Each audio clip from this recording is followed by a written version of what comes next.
Hello again, dear listener.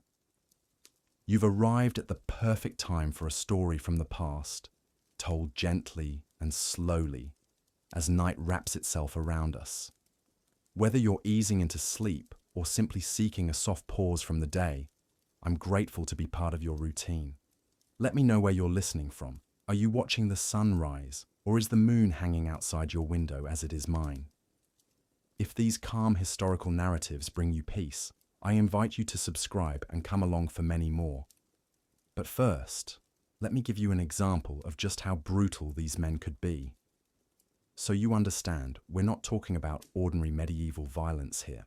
When Eric Bloodaxe earned his nickname, it wasn't through some heroic battle or noble conquest. No, he literally murdered every single one of his brothers to secure his throne, methodically hunting them down one by one like animals. And that was considered normal behavior for him. The thing is, when most people think of terrible rulers throughout history, they picture Roman emperors or medieval tyrants from Central Europe.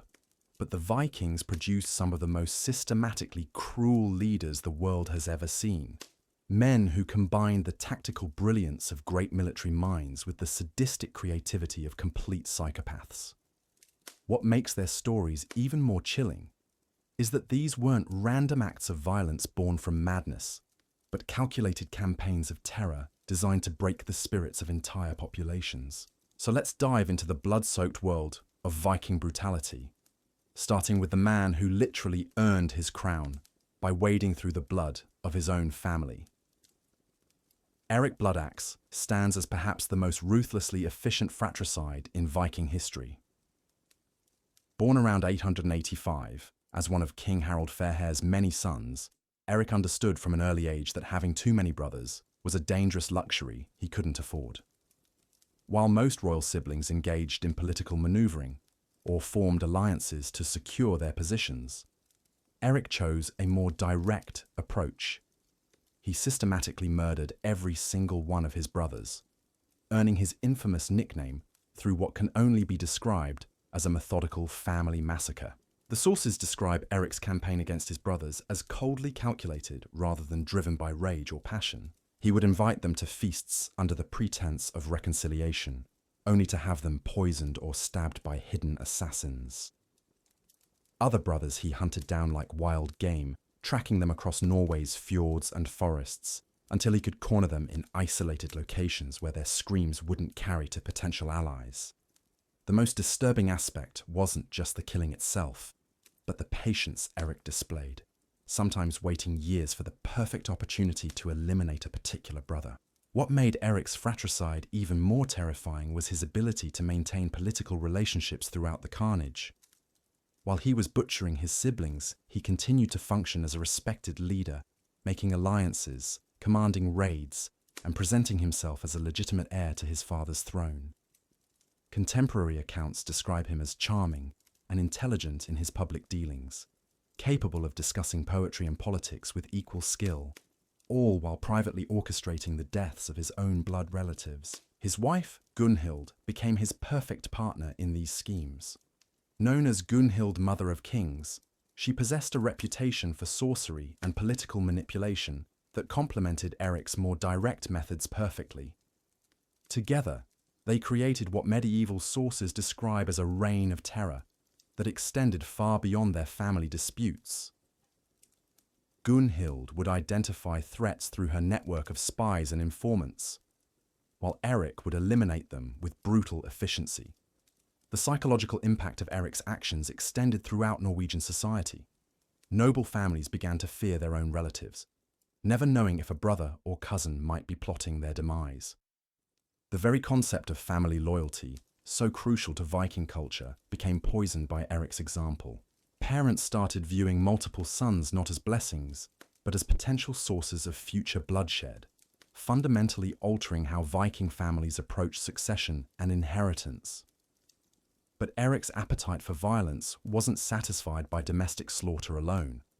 Once he had secured his position in Norway, he turned his attention to expanding his reign of terror across the North Sea.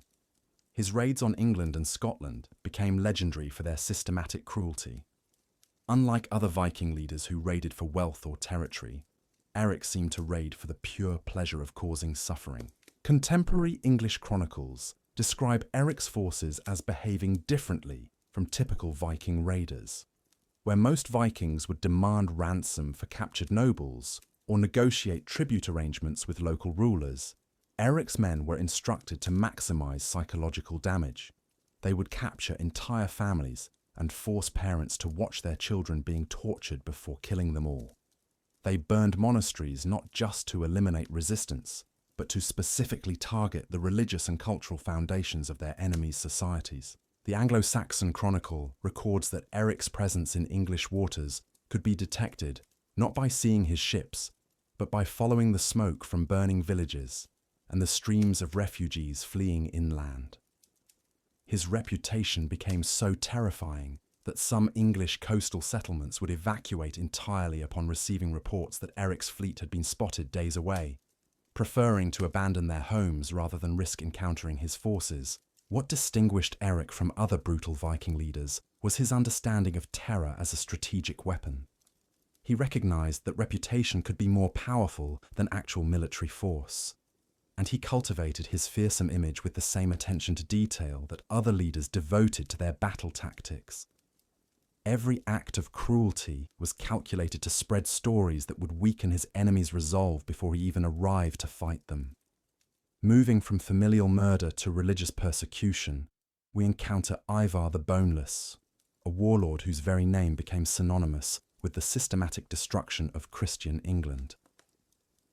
Part of the legendary Great Heathen Army that invaded England in 865, Ivar brought a level of calculated brutality to warfare that shocked even his Viking contemporaries. His nickname remains a subject of debate among historians, with some suggesting it referred to a physical condition, while others argue it described his serpentine cunning or his ability to slip through enemy defenses like a creature without bones. What isn't debatable is the trail of destruction Ivar left across England. Unlike raiders who struck quickly and retreated, Ivar understood the power of psychological warfare on an unprecedented scale. His forces didn't just conquer territories, they systematically dismantled the cultural and religious infrastructure that held Anglo-Saxon society together. Churches weren't simply looted but completely destroyed, their stones scattered and their foundations salted to prevent rebuilding. Priests and monks weren't just killed, but tortured in ways specifically designed to break the faith of surviving witnesses. The most notorious example of Ivar's calculated cruelty was his treatment of King Edmund of East Anglia. When Edmund refused to renounce Christianity and become Ivar's vassal, Ivar didn't simply execute him as most conquerors would. Instead, he subjected Edmund to the blood eagle, one of the most horrifying execution methods in Viking tradition. The victim's ribs would be cut away from the spine and pulled outward to resemble wings, while the lungs were pulled out and spread across the ribs. Edmund was kept alive throughout this process, forced to experience every moment of agony while Ivar's men chanted pagan prayers. But Ivar's genius for terror extended beyond individual executions. He understood that destroying symbols could be more effective than destroying armies. His forces specifically targeted religious artifacts, royal regalia, and cultural treasures, not for their material value, but for their psychological impact. When they captured York, Ivar ordered his men to use altar stones from the cathedral as foundations for latrines, forcing the surviving population to witness their most sacred objects being literally defiled every day. The systematic nature of Ivar's campaigns reveals a mind that understood warfare on multiple levels. While his brothers Halfdan and Ubba focused on traditional conquest and plunder, Ivar was conducting what we might recognize today as psychological warfare. He studied his enemies' beliefs and customs, not out of curiosity, but to identify the most effective ways to break their spirits. Every act of sacrilege was carefully chosen to maximize despair among the surviving population. Contemporary sources describe how Ivar's reputation preceded his armies like a plague. Towns would surrender without resistance upon hearing that the boneless was approaching, preferring slavery to the alternative of experiencing his creative brutality.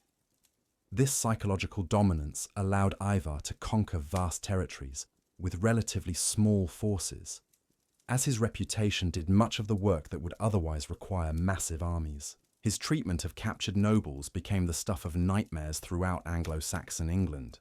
Rather than demanding ransoms or negotiating political arrangements, Ivar would keep high-ranking prisoners alive for extended periods, subjecting them to public humiliations and tortures designed to break their followers' loyalty.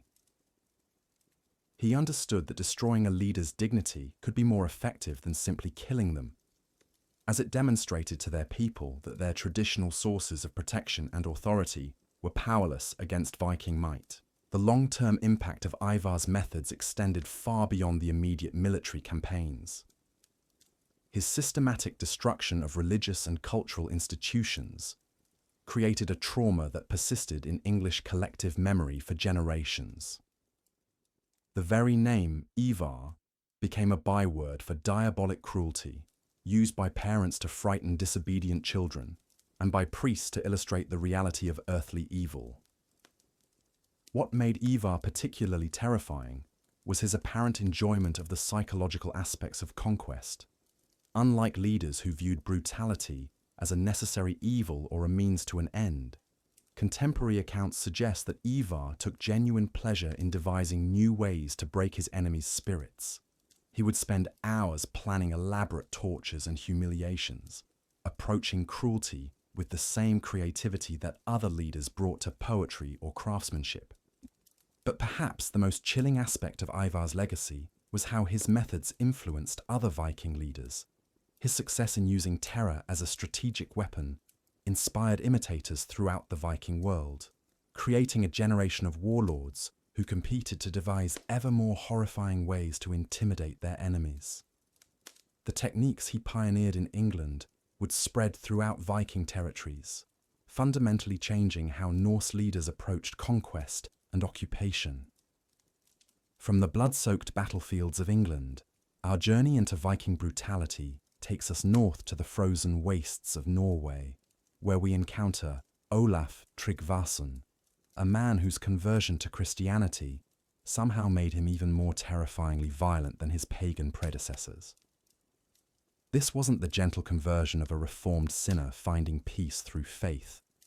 No, Olaf wielded Christianity like a blood-stained battle axe, using his newfound religion as justification for levels of cruelty that would have impressed even Eric Bloodaxe himself.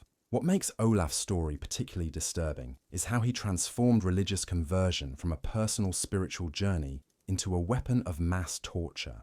When he decided that Norway should become Christian, he didn't send missionaries or build churches. Instead, he traveled from village to village with a simple ultimatum: convert immediately, or experience agonies that would make you beg for the mercy of a quick death. And Olaf was a man of his word when it came to delivering on threats. The sagas describe his conversion methods with a level of detail that suggests contemporary witnesses were both horrified and fascinated by his techniques.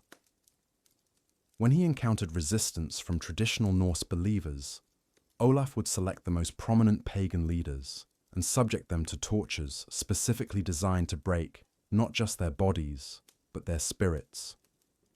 He understood that forcing someone to renounce their ancestral gods required destroying their fundamental sense of identity, and he approached this psychological dismantling with the precision of a master craftsman. One of his most notorious techniques involved what the sources call the hot iron persuasion. Pagan priests and stubborn chieftains would be stripped naked and bound to wooden posts, while red-hot iron implements were applied to various parts of their bodies. But this wasn't random torture born from rage. Olaf would start with non-vital areas, carefully escalating the pain while repeatedly offering the option of conversion. The psychological pressure was immense because the victim knew that accepting Christianity would end their immediate suffering, but they also knew that renouncing their gods would destroy their standing in the community and their prospects in the afterlife. What distinguished Olaf from other brutal rulers was his ability to present his cruelty as moral righteousness. He genuinely believed that torturing pagans into conversion was saving their souls, which gave him a level of conviction that made his methods even more terrifying. Unlike leaders who might show mercy when their anger cooled or their political objectives were met, Olaf's religious fervour meant that compromise was impossible. You either converted, or you suffered until you died, or lost your mind, and he saw both outcomes as divinely ordained.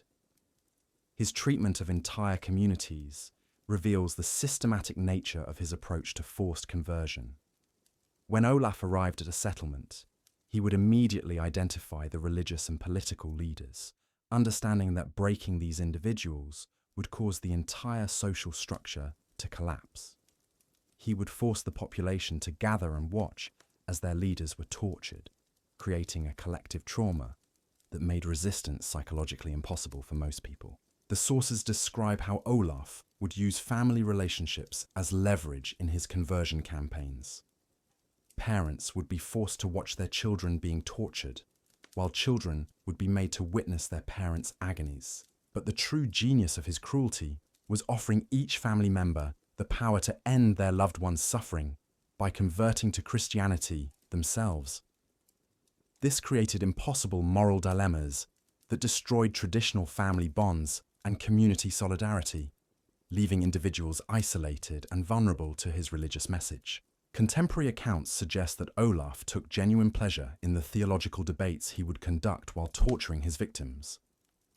He would quote Christian scripture while applying hot irons to pagan priests, creating a horrifying juxtaposition between messages of divine love and immediate physical agony. This wasn't mere sadism, but a calculated attempt to associate Christian doctrine with overwhelming power and authority, making conversion seem like the only rational choice for survival. But Olaf's conversion methods extended beyond physical torture to include psychological warfare that was equally devastating. He understood that Norse culture was built around concepts of honor, loyalty, and ancestral connection, so he specifically targeted these cultural foundations. Pagan leaders who converted under torture were forced to publicly renounce not just their gods, but their ancestors, their cultural traditions, and their personal honor. This cultural destruction was often more devastating than the physical pain, as it left converts completely isolated from their traditional sources of identity and meaning. The long-term effects of Olaf's conversion campaigns created a Norway where Christianity was associated not with love and redemption, but with terror and submission. Entire generations grew up understanding that religious belief was something imposed through violence rather than chosen through spiritual conviction.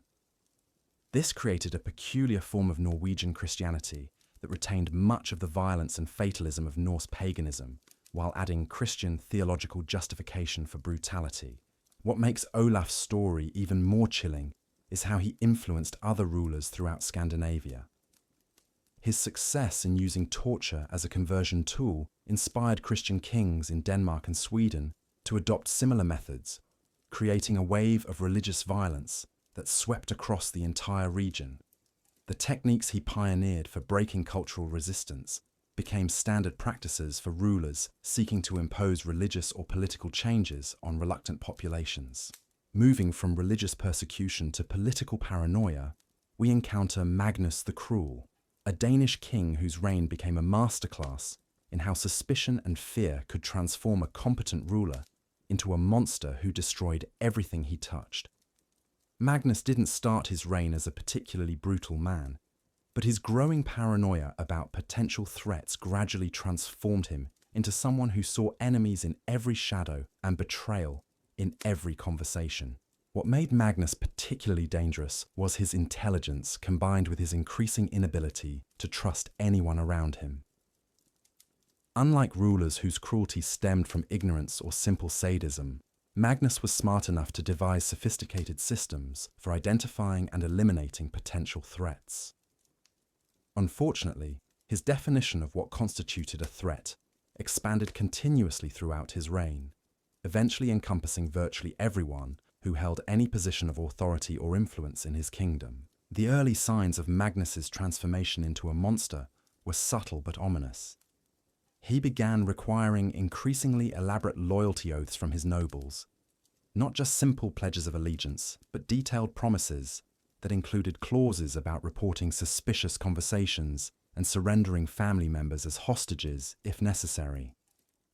What started as reasonable precautions against rebellion gradually evolved into a comprehensive surveillance system that turned every member of the Danish nobility into both a potential suspect and an unwilling informant. His treatment of suspected conspirators reveals the methodical nature of his paranoia. Rather than simply executing people he suspected of disloyalty, Magnus would orchestrate elaborate investigations designed to extract confessions and identify co-conspirators. These investigations invariably involved torture, but Magnus's tortures were specifically designed to produce detailed information rather than simply cause pain. He understood that breaking someone's will to resist required different techniques than breaking their body, and he became an expert at both. The psychological pressure Magnus created throughout his kingdom was perhaps more devastating than his physical cruelty. Nobles never knew when an innocent conversation might be misinterpreted as treasonous, when a business transaction might be seen as a conspiracy, or when a family gathering might be viewed as a plotting session. This constant anxiety created a society where everyone was afraid to speak freely, to form genuine relationships, or to take any actions that might be construed as suspicious by the increasingly paranoid king. What distinguished Magnus from other paranoid rulers was his ability to create self-fulfilling prophecies of betrayal. His excessive suspicion and brutal responses to perceived threats created genuine resentment among his nobles, which he then interpreted as evidence that his paranoia was justified. This created a vicious cycle where his cruelty generated actual conspiracies, which justified even more extreme measures, which generated more resentment and more real conspiracies. Contemporary sources describe how Magnus would test the loyalty of his supporters by spreading false information to see who would report it back to him and who might use it for their own purposes. These loyalty tests became increasingly elaborate and dangerous, often requiring nobles to betray friends or family members to prove their dedication to the crown. The psychological damage these tests inflicted on Danish society was immense, as they systematically destroyed the trust and personal relationships that held communities together. His execution methods became legendary for their creative cruelty, but what made them particularly horrifying was how Magnus would use them as public education tools. When he executed suspected traitors, he would force the entire court to attend and would provide detailed explanations of why each particular torture was being applied. These weren't just executions, but teaching moments designed to show everyone exactly what would happen to them if they were suspected of disloyalty. The final years of Magnus's reign saw him descending into a level of paranoia that bordered on complete madness. He began to suspect his own family members, his personal servants, even his food tasters and bodyguards. The palace became a place where everyone lived in constant terror, never knowing if their next interaction with the king might be their last. This atmosphere of fear eventually became so pervasive that it paralyzed the entire governmental system, as officials became too frightened to make any decisions that might somehow offend or threaten the increasingly unstable monarch. But the most chilling aspect of Magnus's reign was how his paranoia became infectious, spreading throughout Danish society like a plague. Nobles began to suspect each other, communities turned against their leaders, and families became fractured by mutual suspicion and betrayal. The social fabric that held Denmark together began to unravel as Magnus's psychological instability created a kingdom where trust became impossible and fear became the only reliable constant. The systematic destruction of trust that Magnus accomplished reveals something truly terrifying about human nature. How quickly civilization can collapse when fear becomes the primary governing principle. But even Magnus's paranoid reign pales in comparison to the calculated sadism of our next warlord, a man who turned the act of dying into an elaborate theatrical performance, designed to break the minds of everyone forced to witness it. Sigurd Snake in the Eye earned his nickname not through any physical deformity, but because of his ability to strike with the sudden, venomous precision of a serpent. What made Sigurd particularly dangerous wasn't just his tactical brilliance or his skill in battle, but his understanding that true power came from controlling how people died rather than simply killing them efficiently. He transformed execution from a swift administrative necessity into a prolonged artistic endeavor that could last for days or even weeks. The sources describe Sigurd's approach to torture as almost scholarly in its thoroughness. He would study his victims carefully before beginning their torment, learning about their fears, their relationships, their deepest sources of shame and pride. This wasn't casual cruelty, but a systematic process of psychological archaeology, digging into a person's soul to find the most effective ways to destroy their spirit, before finally allowing their body to follow. His most notorious innovation was what contemporary chroniclers called the living death. Victims would be kept in a state where they were technically alive, but experiencing such constant agony that they would beg for the mercy of actual death. Sigurd understood that the threat of prolonged suffering could be more effective than immediate execution in breaking the will of potential enemies. Word would spread throughout his territories about prisoners who had been kept in states of living torment for months, creating a psychological weapon that was far more powerful than any physical army. What distinguished Sigurd from other cruel rulers was his patience. While men like Eric Bloodaxe killed in fits of rage or strategic necessity, Sigurd approached torture as a craft that required time and careful attention to detail. He would spend weeks planning the perfect sequence of torments for important prisoners, consulting with experts in anatomy and medicine to ensure that his victims could survive the maximum amount of suffering before finally succumbing. His treatment of captured enemy leaders became the stuff of nightmares throughout Scandinavia. Rather than executing them quickly to prevent rescue attempts or political complications, Sigurd would keep them alive in public cages where their subjects could witness their degradation. These weren't simple imprisonments, but carefully orchestrated displays of powerlessness designed to show entire populations that their traditional sources of protection and authority were utterly helpless against his will. The psychological impact of these public tortures extended far beyond their immediate victims. Parents would use stories of Sigurd's cages to terrify disobedient children, while warriors would lose their courage at the mere mention of his name. The knowledge that capture by Sigurd meant something far worse than death created a level of fear that made conventional military resistance almost impossible in many regions. But perhaps the most disturbing aspect of Sigurd's methods was how he would involve the victims' families and followers in their torment. Captured nobles would be forced to watch their children being tortured, while their subjects would be given the choice between witnessing their leader's degradation or facing similar treatment themselves. This created impossible moral dilemmas that destroyed the bonds of loyalty and obligation that held medieval society together. Contemporary accounts describe how Sigurd would conduct what he called educational sessions during his tortures, explaining to gathered audiences exactly why each particular punishment was being applied and what lessons observers should draw from the proceedings. These weren't random acts of violence, but carefully planned demonstrations designed to teach specific political and social lessons about the consequences of opposing his authority.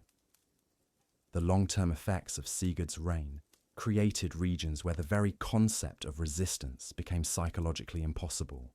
Entire generations grew up understanding that challenging authority didn't just risk death, but could result in prolonged torments that would destroy not just the rebel, but everyone connected to them. This created a form of political paralysis that persisted long after Sigurd's own death. as communities remained traumatized by collective memories of his creative cruelty. What made Sigurd's legacy particularly toxic was how his methods influenced other Viking leaders throughout the region. His success in using elaborate torture as a tool of political control inspired imitators who competed to devise even more horrifying ways to break their enemies' spirits. The techniques he pioneered spread throughout the Viking world like a contagion, fundamentally changing how Norse rulers approached the relationship between violence and authority. From the calculated sadism of Sigurd, we move to a figure whose very existence challenged the boundaries between human cruelty and supernatural evil. Bluetooth Harald, despite his seemingly modern nickname, was a warlord whose reign became synonymous with a level of systematic brutality that medieval chroniclers struggled to describe in purely human terms. Some contemporary sources suggest that witnesses to his actions questioned whether they were observing the work of a mortal man or some demonic entity that had assumed human form. What made Bluetooth Harald particularly terrifying was his ability to combine the organizational skills of a brilliant administrator with the creative sadism of a complete psychopath. Unlike rulers whose cruelty was chaotic or impulsive, Harald approached brutality as a systematic enterprise that required careful planning, detailed record-keeping, and continuous innovation.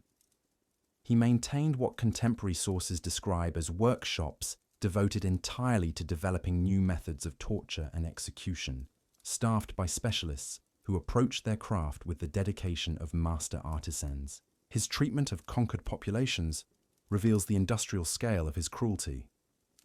Rather than simply killing or enslaving defeated enemies, Harald would implement what he called educational programs designed to systematically break the cultural and psychological foundations of entire communities. These programs involved separating families, destroying religious and cultural artifacts, and forcing survivors to participate in rituals that violated their deepest beliefs and values. The sources describe Harald's approach to cultural destruction as almost scientific in its thoroughness. He would study the traditions and beliefs of conquered peoples, not out of intellectual curiosity, but to identify the most effective ways to destroy their sense of identity and community. Sacred sites would be desecrated in ways specifically chosen to maximize psychological trauma, while traditional leaders would be subjected to public humiliations designed to break their followers' faith in established authority. What distinguished Harald from other brutal conquerors was his understanding that physical destruction was often less effective than psychological manipulation.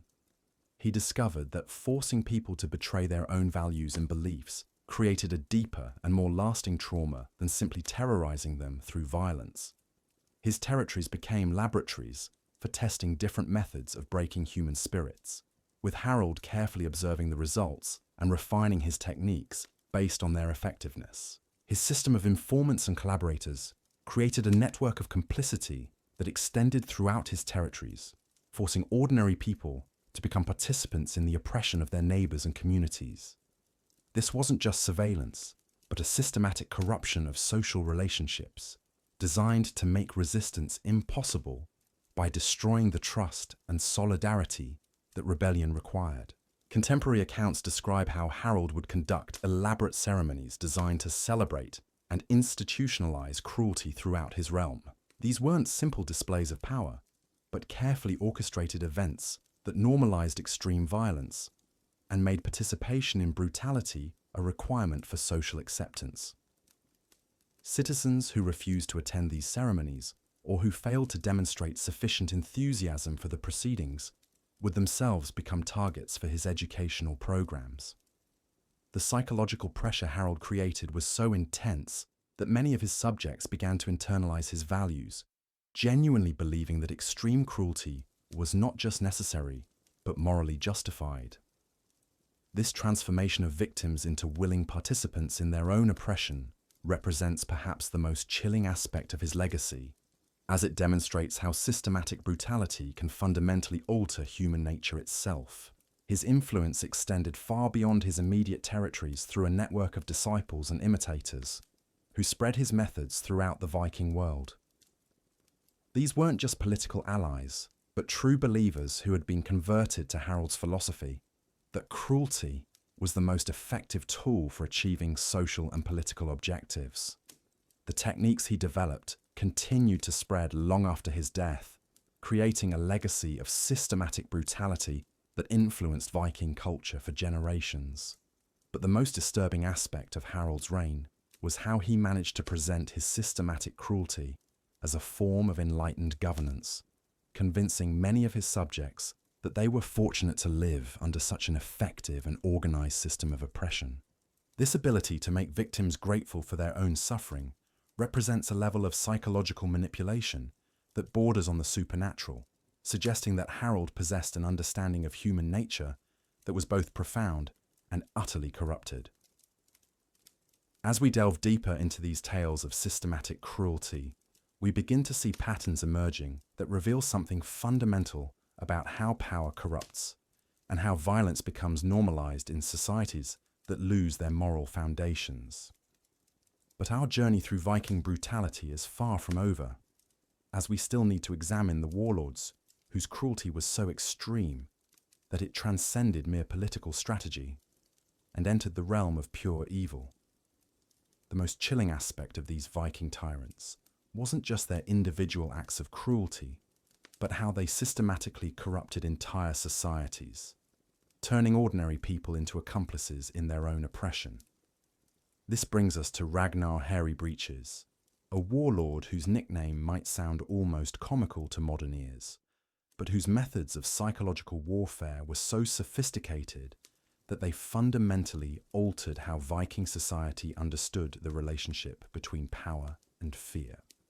What made Ragnar particularly dangerous wasn't his physical prowess or even his tactical brilliance, but his intuitive understanding of human psychology and his ability to weaponize shame and humiliation as tools of conquest. Unlike other Viking leaders who relied primarily on physical intimidation, Ragnar discovered that destroying someone's sense of dignity and self-worth could be far more devastating than simply killing them. He pioneered techniques for breaking enemy morale that went far beyond conventional warfare, creating new categories of suffering that his victims couldn't even adequately describe to their contemporaries. Ragnar's approach to conquest involved what contemporary sources describe as the ritual of degradation. When his forces captured enemy settlements, he wouldn't immediately kill or enslave the population. Instead, he would implement elaborate ceremonies designed to systematically strip away everything that gave people their sense of identity and worth. Noble captives would be forced to perform the most menial and degrading tasks, while their former subjects watched, creating a psychological reversal that shattered traditional social hierarchies and left entire communities rudderless and demoralized. The sources describe how Ragnar would force captured kings and jarls to serve as entertainment for his warriors, making them perform humiliating dances, recite degrading poems about their own failures, or participate in mock ceremonies that parodied their former authority. These weren't random acts of cruelty, but carefully choreographed performances designed to demonstrate to everyone present that traditional sources of power and respect were meaningless when confronted with superior force. But Ragnar's genius for psychological warfare extended beyond individual humiliation to encompass entire communities. He understood that Viking society was built around concepts of honor, lineage, and reputation, so he specifically targeted these cultural foundations.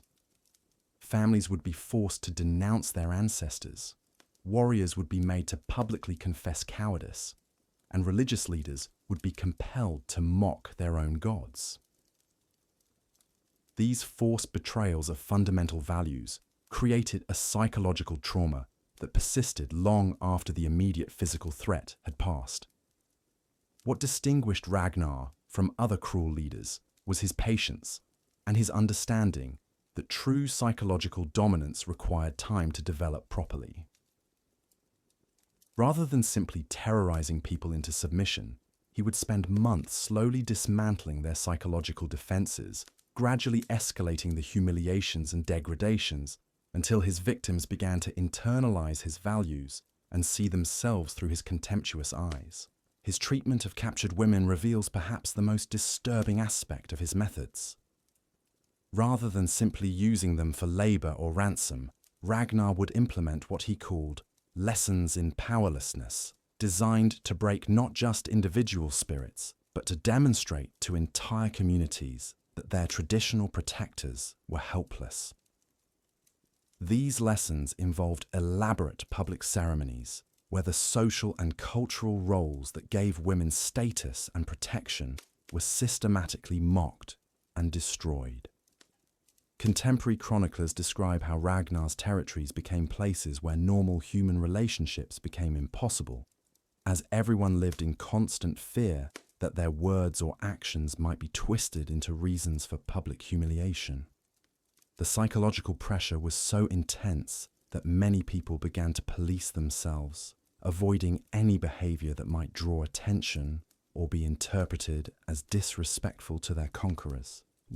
The long-term effects of Ragnar's psychological warfare created regions where resistance became literally unthinkable.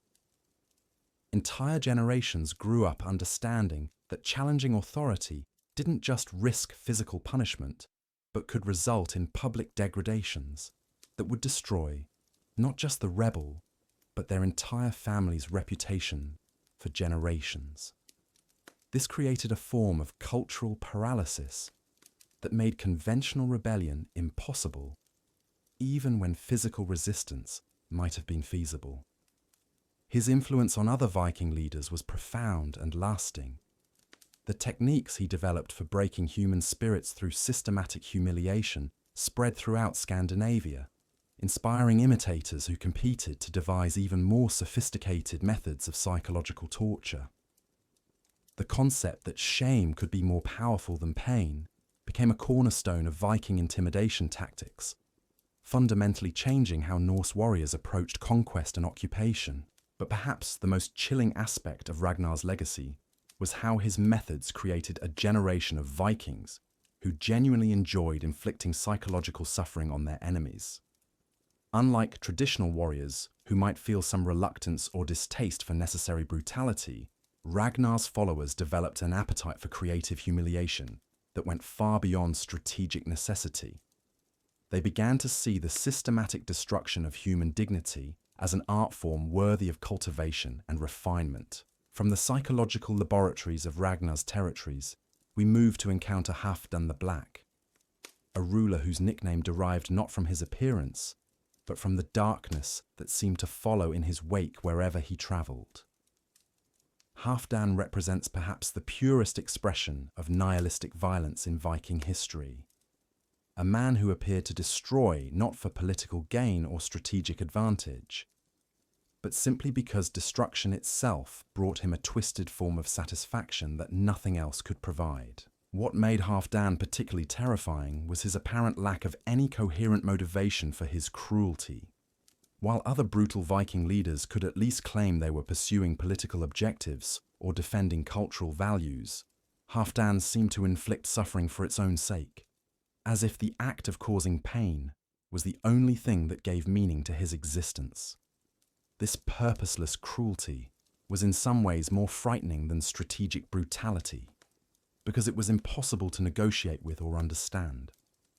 Contemporary sources describe Halfdan's raids as fundamentally different from typical Viking expeditions. Where most Norse warriors raided for wealth, slaves, or territory, Halfdan's forces seemed primarily interested in maximizing the amount of suffering they could inflict on their victims. They would pass by wealthy targets that could have provided substantial plunder in order to attack poorer settlements where they could spend more time tormenting the inhabitants. His treatment of prisoners reveals the depths of his psychological darkness. Rather than ransoming valuable captives or putting them to useful work, Halfdan would keep them alive solely to serve as subjects for his experiments in creative torture.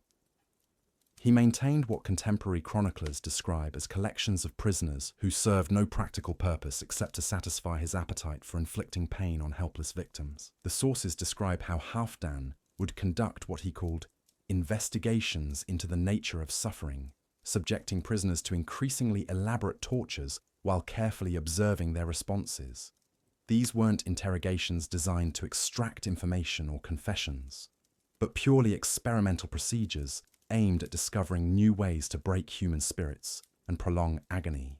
The methodical nature of these experiments suggests a mind that approached cruelty with the same systematic curiosity that other people might bring to studying natural phenomena. What distinguished Halfdan from other psychopathic leaders was his ability to inspire similar darkness in his followers.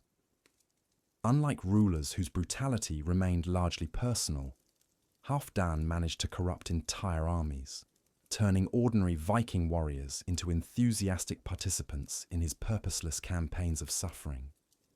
His men began to compete with each other to devise new tortures and humiliations, creating a culture of cruelty that fed on itself and grew more extreme with each iteration.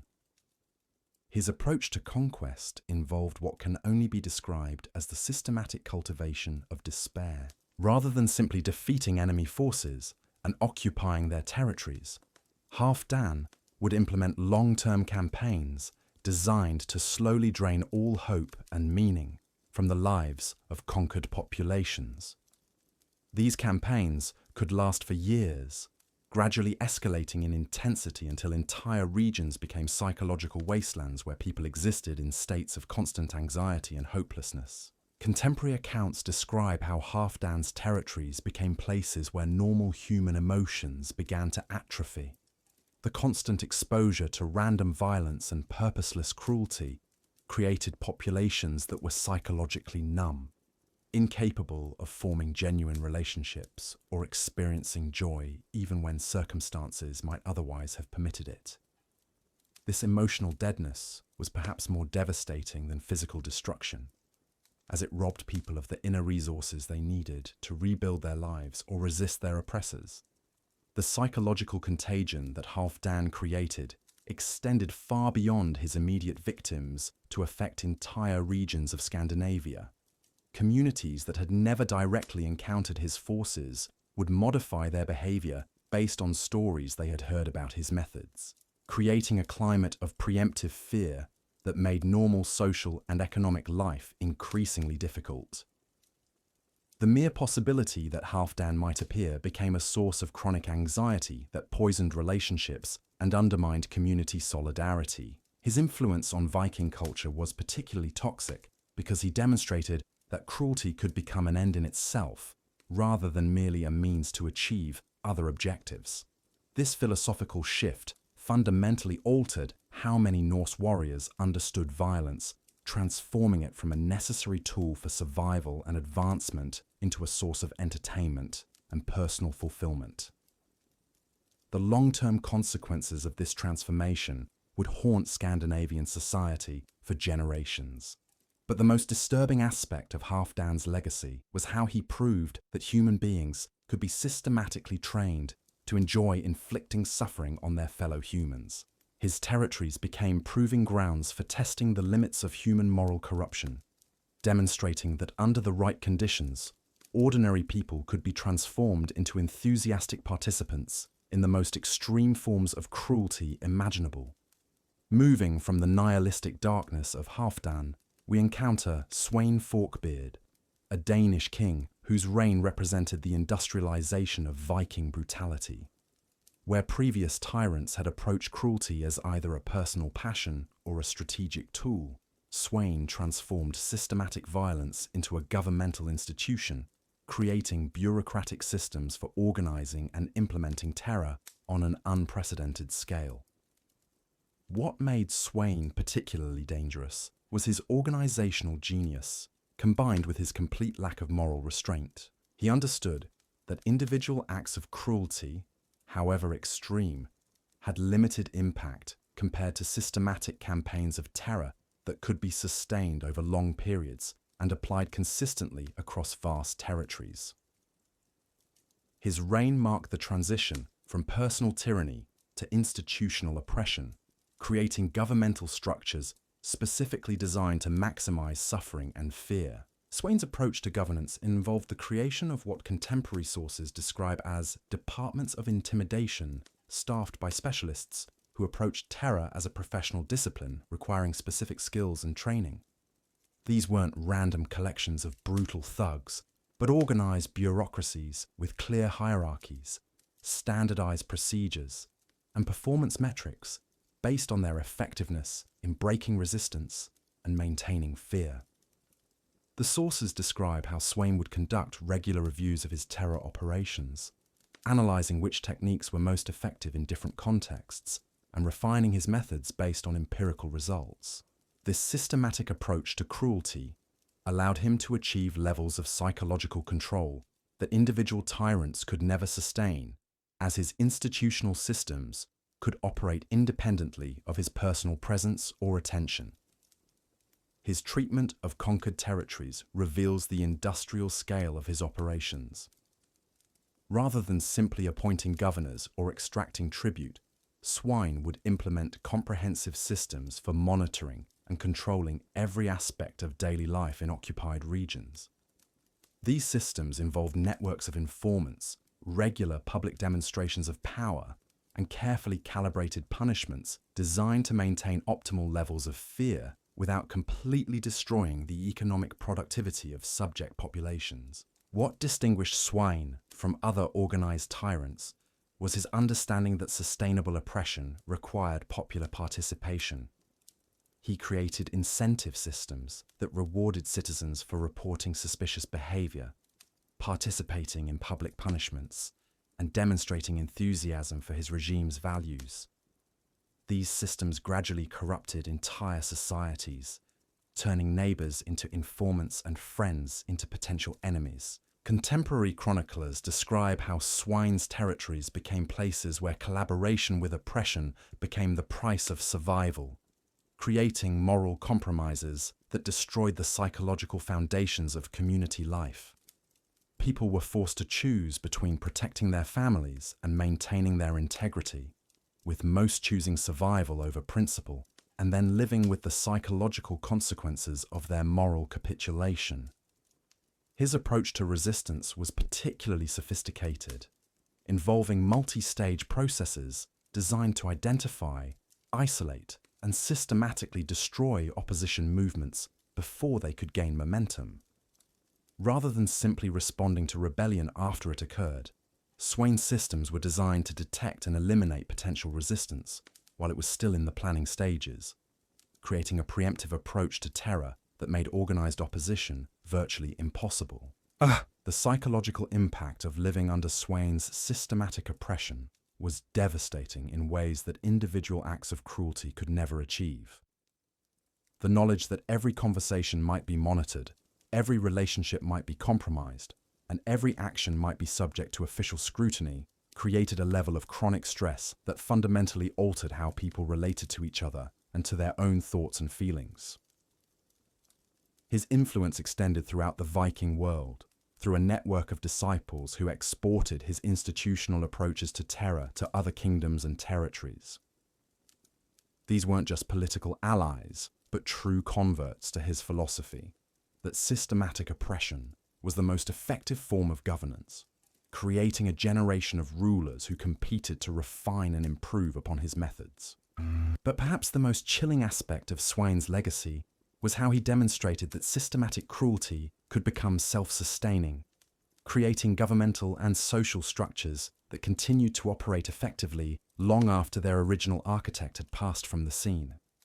His institutional approach to terror proved that oppression could be transformed from a personal characteristic of individual tyrants into a permanent feature of political systems, making resistance not just dangerous, but seemingly futile.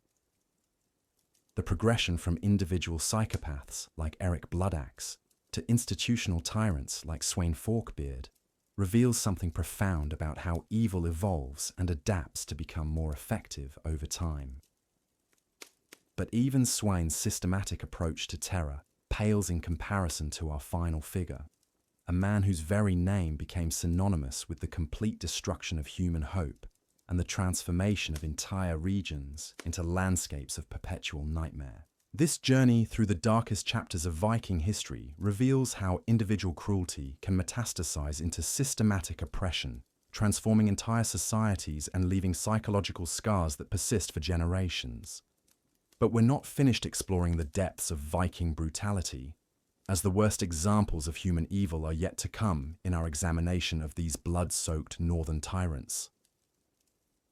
As we reach the pinnacle of Viking brutality, we encounter Harald Hardrada, whose very name translates to hard ruler, though this translation barely captures the essence of a man who redefined what it meant to be feared throughout medieval Europe.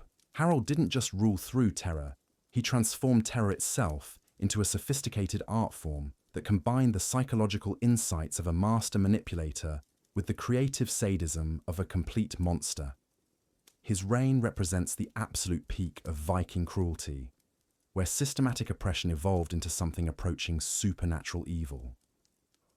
What made Harald uniquely terrifying was his ability to combine every technique pioneered by his brutal predecessors while adding innovations that surpassed them all in terms of sheer psychological devastation. He had studied the methods of Eric Bloodaxe, Ivar the Boneless, and Swine Forkbeard, but rather than simply copying their approaches, he synthesized their techniques into something far more horrifying than the sum of its parts. Harald's understanding of human psychology was so profound that contemporary chroniclers began to question whether he possessed some form of supernatural insight into the human soul. He could look at a person and immediately identify their deepest fears, their strongest loyalties, and their most vulnerable psychological pressure points. This wasn't intuition, but a systematic study of human nature that he had pursued with the same dedication that other men devoted to warfare or statecraft. His approach to breaking prisoners reveals the sophisticated nature of his psychological warfare. Rather than relying on physical torture alone, Harald would conduct what he called conversations with the soul, extended interrogations that could last for weeks or months. These sessions weren't designed to extract information, but to systematically dismantle everything that gave his victims their sense of identity and purpose.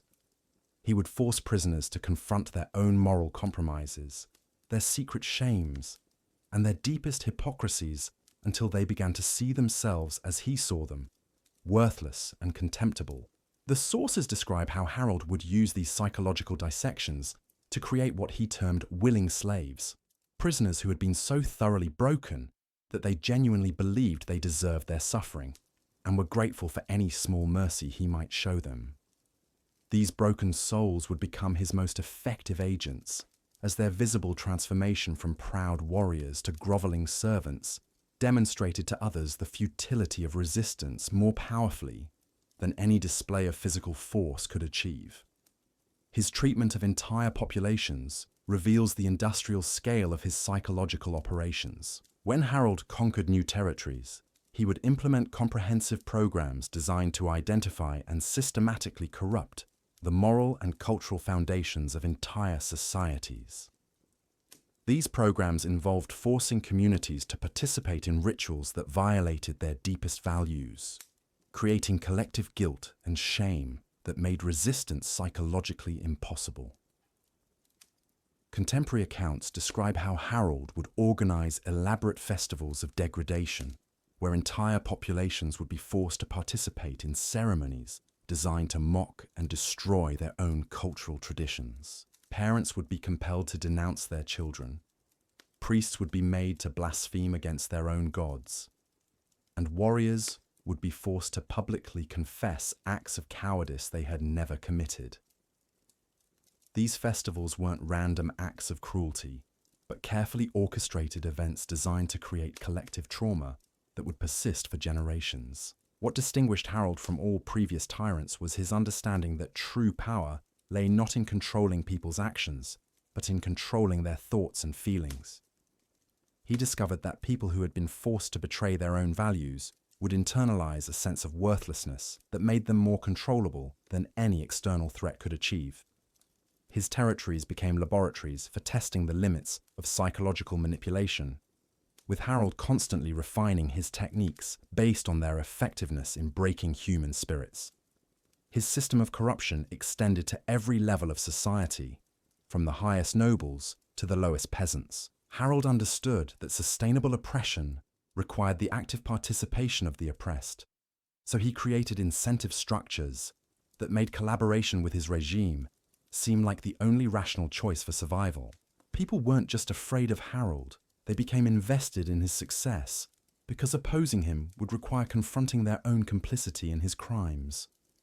The psychological contagion that Harold created was so powerful that it began to affect his own followers, transforming ordinary Viking warriors into enthusiastic participants in systematic cruelty. His armies became composed not of reluctant soldiers following orders, but of true believers who had been converted to his philosophy, that causing suffering was not just necessary, but morally justified. These men would compete with each other to devise new tortures and humiliations, creating a culture of cruelty that fed on itself and grew more extreme with each iteration. His approach to resistance was perhaps the most sophisticated ever developed by any medieval ruler. Rather than simply punishing rebels after they acted, Harold created systems for identifying and corrupting potential opponents before they could organize effective resistance. He understood that most rebellions were motivated by moral outrage, so he focused on destroying the moral foundations that made resistance psychologically possible. Contemporary chroniclers describe how Harold would target the families and communities of potential rebels, not with physical violence, but with systematic campaigns designed to compromise their moral authority and social standing. A potential rebel leader might find that his children were being rewarded for denouncing their parents, his wife was being honored for reporting his private conversations, and his closest friends were being promoted for demonstrating their loyalty to the regime. These campaigns created psychological isolation that made resistance seem not just dangerous, but pointless. The long-term effects of Harold's reign created regions where normal human relationships became impossible. Trust, loyalty, love, and friendship all became potential sources of vulnerability that could be exploited by his agents. People learned to guard their thoughts and feelings, even from their closest family members, creating a psychological landscape where genuine human connection was too dangerous to risk. His influence on the broader Viking world was profound and lasting. The techniques he developed spread throughout Scandinavia and beyond, inspiring imitators who exported his methods to other kingdoms and cultures. Harold had proven that systematic psychological warfare could be more effective than traditional military conquest, fundamentally changing how rulers throughout medieval Europe understood the relationship between power and fear. But perhaps the most disturbing aspect of Harold's legacy was his demonstration that human beings could be systematically transformed into willing participants in their own oppression. His territories became proving grounds for testing the limits of moral corruption, showing that under the right conditions, ordinary people could be made to embrace values that were completely antithetical to their original beliefs and principles. The progression from Harold's individual tyranny to systematic institutional oppression represents one of the darkest chapters in human history, revealing how evil can evolve and adapt to become more effective over time. His methods created psychological scars that persisted long after his death, influencing how entire cultures understood concepts like loyalty, authority, and moral responsibility. Contemporary sources suggest that Harold's reign marked a turning point in Viking culture, transforming a society that had traditionally valued courage, honor, and individual achievement into one that prioritized survival, compliance, and collective submission. The warriors who had once prided themselves on their independence and fierce loyalty to their chosen leaders became servants of a system that demanded complete psychological surrender in exchange for basic survival. The techniques Harold pioneered for breaking human spirits became so effective that they continued to be used long after their original purpose had been achieved.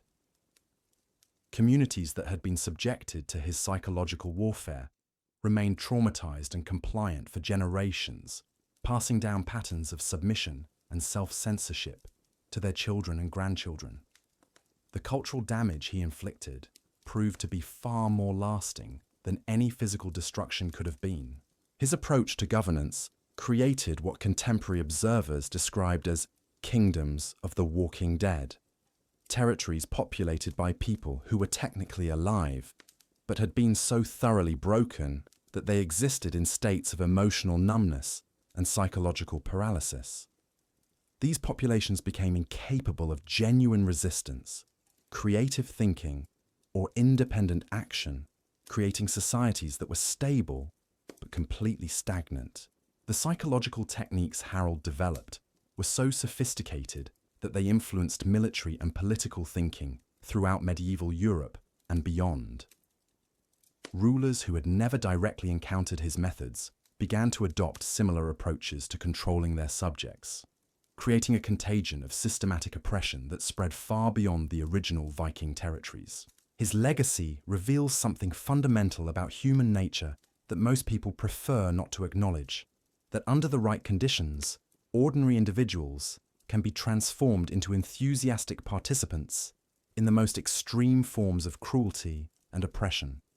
Harold's reign proved that evil is not just a characteristic of individual psychopaths, but a systematic force that can be cultivated, refined, and institutionalized to achieve levels of control that physical force alone could never accomplish. But Harold Hardrada was not the final word in Viking brutality. As his methods spread and evolved, they gave rise to even more sophisticated forms of systematic cruelty that would influence human civilization for centuries to come. The techniques he pioneered for breaking human spirits and corrupting moral foundations became tools that would be used by tyrants and oppressors throughout history, creating a legacy of suffering that extends far beyond the Viking Age. Moving beyond individual tyrants to examine the systematic nature of Viking brutality, we begin to understand how these methods of terror became embedded in the very fabric of Norse society. The transition from personal cruelty to institutional oppression represents one of the most significant developments in the history of systematic evil, showing how individual psychopaths can create systems that perpetuate their cruelty long after they themselves have passed from the scene. The evolution of Viking brutality from the personal sadism of Eric Bloodaxe to the institutional terror of Harold Hardrada reveals a progression that mirrors the development of evil throughout human history. Each generation of tyrants built upon the techniques of their predecessors, refining and systematizing methods of control until they created forms of oppression that were far more effective and lasting than anything achieved through individual cruelty alone. This systematic approach to terror created changes in Viking society that persisted long after the original tyrants had died.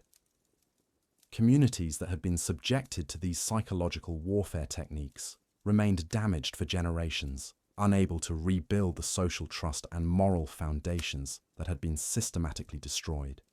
The cultural trauma inflicted by these rulers became embedded in the collective memory of their societies, influencing how people understood concepts like authority, resistance, and moral responsibility.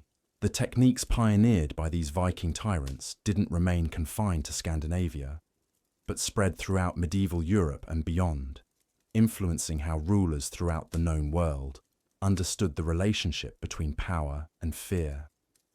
The systematic approaches to psychological manipulation that had been developed in Viking territories became tools that would be used by oppressors and tyrants for centuries to come, creating a legacy of institutionalized cruelty that extends far beyond the original context of their creation. As we examine these patterns of systematic brutality, we begin to see how individual evil can metastasize into institutional oppression, creating systems of control that become self-perpetuating and increasingly sophisticated over time.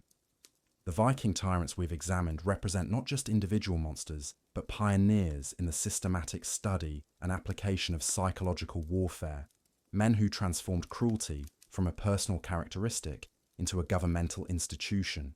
The psychological techniques these rulers developed for breaking human spirits and corrupting moral foundations became so effective that they continued to influence human civilization long after the Viking Age had ended. Their methods provided blueprints for systematic oppression that would be adopted and refined by tyrants throughout history, creating a dark legacy that continues to influence how power is exercised and maintained in societies around the world. But the story of Viking brutality extends beyond even these systematic approaches to terror, encompassing forms of cruelty and oppression that challenge our understanding of what human beings are capable of inflicting upon one another. The darkest chapters of this history reveal not just individual monsters or institutional systems, but something approaching pure evil in its most concentrated and refined form. The psychological landscapes created by these Viking tyrants represent some of the most thorough destructions of human dignity and moral agency ever recorded in historical sources. Their territories became laboratories for testing the limits of human endurance and the boundaries of moral corruption, places where the fundamental assumptions about human nature and social organization were systematically challenged and destroyed. Contemporary observers struggled to find adequate language to describe what they witnessed in these kingdoms of terror, suggesting that the experiences being inflicted went beyond normal categories of human suffering and entered realms that challenged basic assumptions about what was possible in human relationships. The systematic nature of the cruelty being practiced created new categories of trauma and damage that existing moral and psychological frameworks were inadequate to address. The legacy of these Viking tyrants extends far beyond their immediate historical context, providing insights into the fundamental nature of human evil and the conditions under which ordinary people can be transformed into willing participants in systematic oppression. Their methods revealed aspects of human psychology and social organization that most people prefer not to acknowledge, demonstrating how quickly civilization can collapse when fear becomes the primary organizing principle of society. As we continue our examination of these blood-soaked chapters of Viking history, we begin to understand that we're not just studying individual monsters or historical curiosities, but examining fundamental questions about human nature, social organization, and the conditions under which evil can flourish and spread. The techniques these rulers developed for breaking human spirits and corrupting moral foundations represent some of the most sophisticated approaches to systematic oppression ever devised, creating legacies that continue to influence human civilization to this day. The progression from individual cruelty to systematic terror that we've traced through these Viking rulers reveals patterns that extend far beyond their immediate historical context, providing insights into how evil evolves and adapts to become more effective over time. Their innovations in psychological warfare and systematic oppression created templates that would be used by tyrants and oppressors throughout subsequent history, establishing precedents for institutional cruelty that continue to influence how power is exercised and maintained in societies around the world.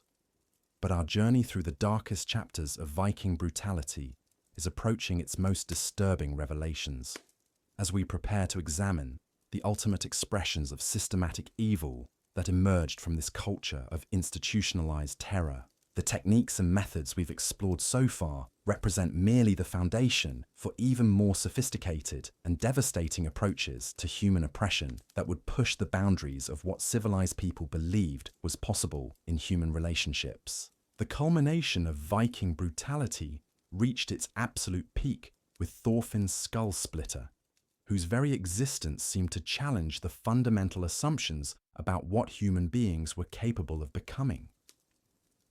Unlike the systematic tyrants we've examined, Thorfinn represented something that transcended mere political oppression or strategic cruelty, embodying a form of evil so pure and concentrated that contemporary chroniclers questioned whether they were witnessing the actions of a mortal man or some demonic entity that had assumed human form to inflict maximum suffering upon the world.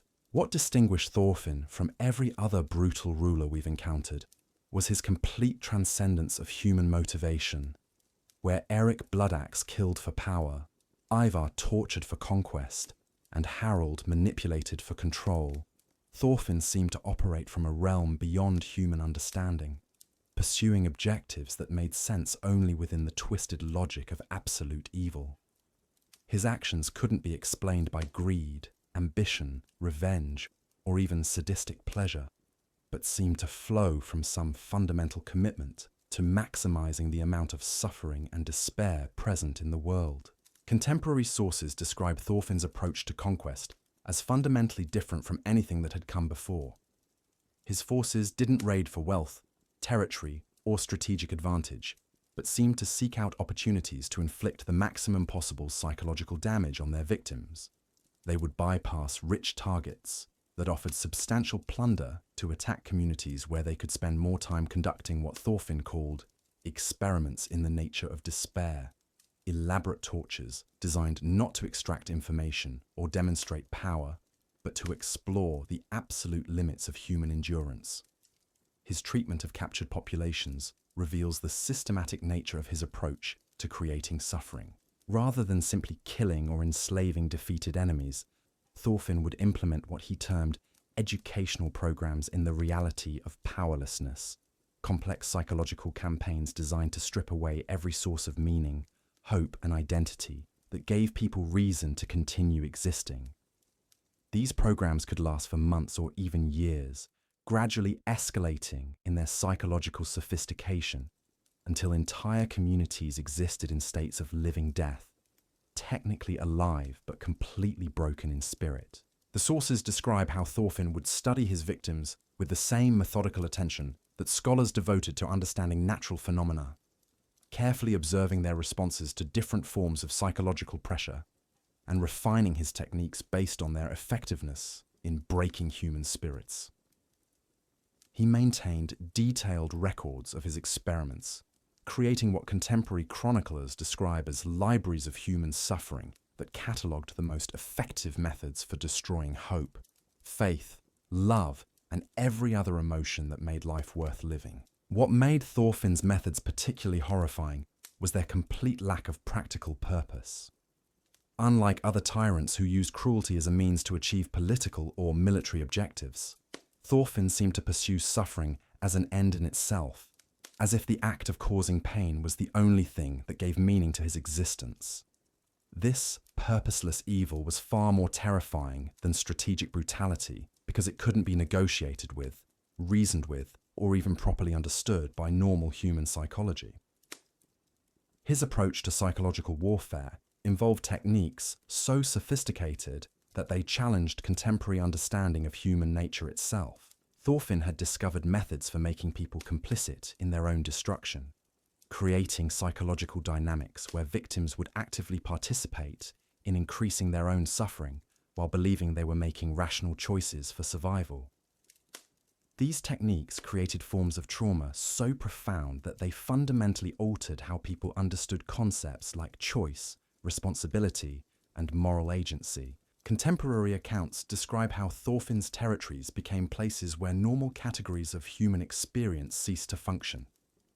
Love became a source of vulnerability that could be exploited for torture. Hope became a weakness that invited greater suffering, and faith became a target for systematic destruction. People learned to suppress every positive emotion because displaying any sign of happiness or contentment would immediately draw Thorfinn's attention and result in elaborate punishments designed to crush whatever spark of joy had dared to manifest itself. His influence on his followers was perhaps even more disturbing than his direct victims' experiences. Thorfinn possessed an uncanny ability to identify individuals who possessed latent capacities for extreme cruelty, and to cultivate these tendencies until they flowered into enthusiastic sadism. His armies became composed not of reluctant soldiers following orders, but of true disciples who had been converted to his philosophy that causing suffering was the highest form of human achievement. The psychological contagion that Thorfinn created spread throughout his territories like a plague, infecting everyone who came into contact with his methods and philosophy. Ordinary people began to compete with each other to demonstrate their loyalty to his regime by devising new forms of cruelty to inflict on their neighbors and family members. Communities that had once been characterized by mutual support and cooperation became landscapes of suspicion, betrayal, and casual brutality where everyone lived in constant fear of being targeted by their own relatives and friends. His approach to resistance was so sophisticated that it prevented opposition from even forming in the minds of potential rebels. Rather than waiting for resistance to manifest and then crushing it, Thorfinn created psychological conditions that made the very concept of resistance literally unthinkable. He understood that rebellion required hope, and he systematically eliminated every possible source of hope from his territories until people became incapable of imagining that their circumstances could ever improve. The techniques Thorfinn developed for destroying hope were so effective that they created what contemporary observers described as kingdoms of the living dead, territories populated by people who continued to breathe and move, but had been so thoroughly broken that they existed in states of complete emotional numbness. These populations became incapable of joy, love, creativity, or any other positive emotion, creating societies that were stable but utterly devoid of anything that made human existence worthwhile. His methods for corrupting moral foundations were equally devastating. Thorfinn discovered that people could be made to betray their deepest values through carefully constructed moral dilemmas that made betrayal seem like the only rational choice for survival. Parents would be forced to choose between saving one child by sacrificing another. Communities would be compelled to select members for torture to spare the rest. And religious leaders would be made to choose between blasphemy and watching their congregations suffer. These forced moral compromises created psychological damage that persisted long after the immediate threats had passed. People who had been forced to make such choices would internalize feelings of guilt and self-hatred that made them more controllable than any external threat could achieve. They would come to see themselves as fundamentally corrupted and unworthy of redemption, creating a psychological prison that was far more effective than any physical confinement. The systematic nature of Thorfinn's approach to evil created changes in human psychology that challenged fundamental assumptions about moral agency and personal responsibility. His victims didn't just suffer physical pain or emotional trauma, but experienced what can only be described as spiritual annihilation, the complete destruction of everything that gave their existence meaning and purpose. This form of damage was so profound that it couldn't be healed through normal processes of recovery and healing, but required the complete reconstruction of basic assumptions about reality and human relationships. Contemporary chroniclers struggled to find adequate language to describe what they witnessed in Thorfinn's territories, suggesting that the experiences being inflicted transcended normal categories of human suffering and entered realms that challenged basic assumptions about what was possible in human relationships. The systematic nature of the cruelty being practiced created new categories of trauma and damage that existing moral and psychological frameworks were inadequate to address. His influence extended far beyond his immediate territories through networks of disciples who exported his methods to other kingdoms and cultures throughout the known world. These weren't just political allies or military commanders, but true converts to his philosophy that systematic suffering was the highest form of human achievement. They established schools and institutions devoted to refining and perfecting his techniques, creating legacies of institutionalized cruelty that would influence human civilization for centuries to come. The psychological techniques Thorfinn developed were so sophisticated that they continued to evolve and spread long after his death, adapted and refined by subsequent generations of tyrants and oppressors who built upon his innovations to create even more effective methods of systematic control. His discoveries about human psychology and the conditions under which people could be made to betray their deepest values became foundational knowledge for anyone seeking to establish and maintain absolute power over human populations.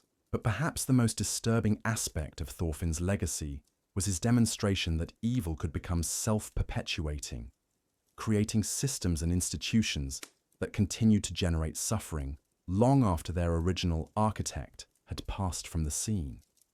His territories became laboratories for testing the limits of human moral corruption, proving that under the right conditions, ordinary people could be systematically transformed into enthusiastic participants in the most extreme forms of cruelty imaginable. The progression from individual psychopaths to systematic institutional oppression that we've traced through these Viking rulers represents one of the darkest chapters in the history of human evil, revealing how individual cruelty can metastasize into cultural pathologies that persist for generations. Thorfinn's innovations in psychological warfare created templates for systematic oppression that would be used by tyrants throughout subsequent history, establishing precedents for institutional cruelty that continue to influence how power is exercised and maintained in societies around the world.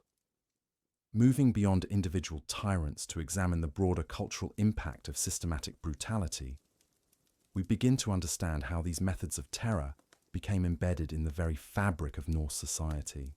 The transformation of Viking culture from a warrior society that valued courage and honor into a landscape of systematic oppression reveals something fundamental about how evil spreads and adapts to become more effective over time.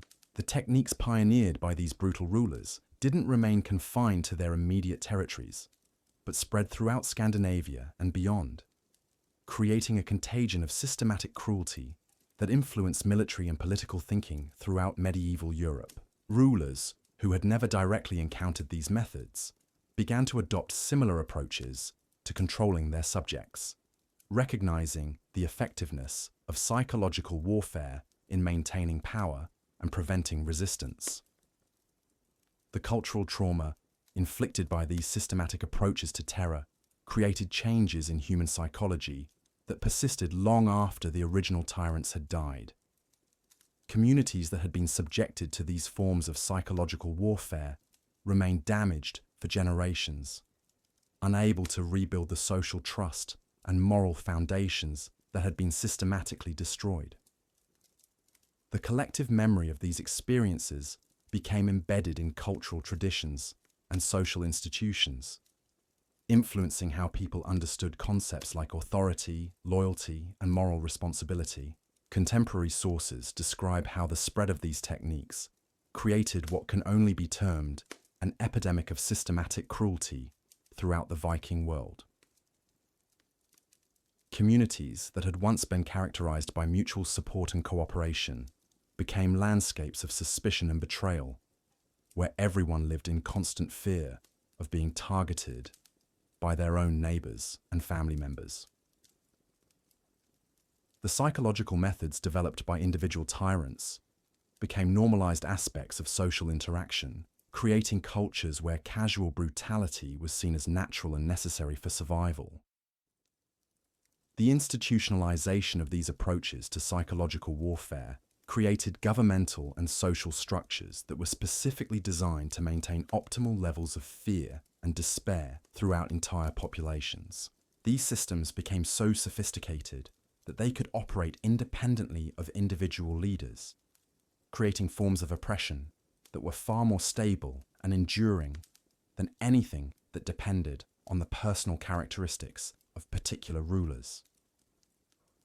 The long-term effects of this systematic approach to terror extended far beyond the immediate victims to influence the fundamental character of Viking civilization itself. The culture that had once produced explorers, artists, and innovators became focused primarily on the refinement and application of techniques for causing suffering. Creative energies that might otherwise have been devoted to building and creating were instead channeled into devising ever more sophisticated methods of psychological manipulation and control. The psychological landscape created by these systematic approaches to evil became so pervasive that it influenced how people throughout the Viking world understood basic concepts of human relationships and social organization. Trust, loyalty, love, and friendship all became potential sources of vulnerability that could be exploited by those in power, creating social environments where genuine human connection was too dangerous to risk. The spread of these techniques created what contemporary observers described as a fundamental transformation in the character of Norse civilization, changing it from a culture that celebrated individual achievement and heroic action into one that prioritized survival, compliance, and collective submission. The warriors who had once prided themselves on their independence and fierce loyalty to chosen leaders became servants of systems that demanded complete psychological surrender in exchange for basic survival. This cultural transformation had profound implications for how Viking society understood concepts like courage, honor, and moral responsibility. The traditional values that had defined Norse identity became liabilities in environments where displaying any sign of independence or moral conviction could result in systematic psychological torture. People learned to suppress their deepest beliefs and values, creating internal psychological landscapes that mirrored the external environments of systematic oppression they inhabited. The techniques developed by these brutal rulers for breaking human spirits and corrupting moral foundations became so refined that they influenced military and political thinking throughout the medieval world and beyond. Their innovations in psychological warfare provided blueprints for systematic oppression that would be adopted and adapted by tyrants and oppressors throughout subsequent history, creating legacies of institutionalized cruelty that continue to influence human civilization to this day. The evolution of Viking brutality from individual sadism to systematic institutional terror represents a case study in how evil adapts and evolves to become more effective over time. Each generation of tyrants built upon the innovations of their predecessors, creating increasingly sophisticated approaches to psychological manipulation and control that pushed the boundaries of what civilized people believed was possible in human relationships. But the story of these terrible Viking kings and warlords reveals something even more disturbing about human nature itself, demonstrating the conditions under which ordinary people can be systematically transformed into willing participants in the most extreme forms of cruelty and oppression. Their methods proved that evil is not just a characteristic of individual psychopaths, but a systematic force that can be cultivated, refined, and institutionalized to achieve levels of control that physical force alone could never accomplish. The psychological techniques these rulers developed were so sophisticated that they created new categories of human experience that existing moral and philosophical frameworks were inadequate to address. Their territories became testing grounds for exploring the absolute limits of human endurance and the boundaries of moral corruption, revealing aspects of human psychology that most people prefer not to acknowledge or understand. As we examine the broader implications of their legacy, we begin to see how the techniques they pioneered for systematic oppression continue to influence human civilization centuries after the Viking Age ended. Their innovations in psychological warfare provided foundational knowledge for anyone seeking to establish and maintain absolute power over human populations, creating templates for institutional cruelty that have been adapted and refined by subsequent generations of tyrants and oppressors. The cultural damage inflicted by these systematic approaches to terror created psychological scars that persisted for generations, influencing how entire societies understood concepts like authority, resistance, and moral agency. Communities that had been subjected to these forms of psychological warfare remained traumatized long after the immediate threats had passed, unable to rebuild the social trust and cultural foundations that had been systematically destroyed. But perhaps the most chilling aspect of their legacy is how it demonstrates the fragility of human civilization itself, showing how quickly societies can collapse when fear becomes the primary organizing principle of social life. The techniques these rulers developed for breaking human spirits and corrupting moral foundations revealed that the psychological foundations of civilized behavior are far more vulnerable than most people realize, capable of being systematically undermined and destroyed through sustained campaigns of psychological warfare. The progression from individual brutality to institutional terror that we've traced through these Viking rulers provides insights into fundamental questions about human nature, social organization, and the conditions under which evil can flourish and spread. Their methods created precedents for systematic oppression that continue to influence how power is exercised and maintained in societies around the world, establishing patterns of institutional cruelty that persist long after their original contexts have disappeared. As we prepare to conclude our examination of these blood-soaked chapters of Viking history, we must confront the disturbing reality that their innovations in systematic cruelty represent not just historical curiosities, but ongoing challenges to human civilization itself.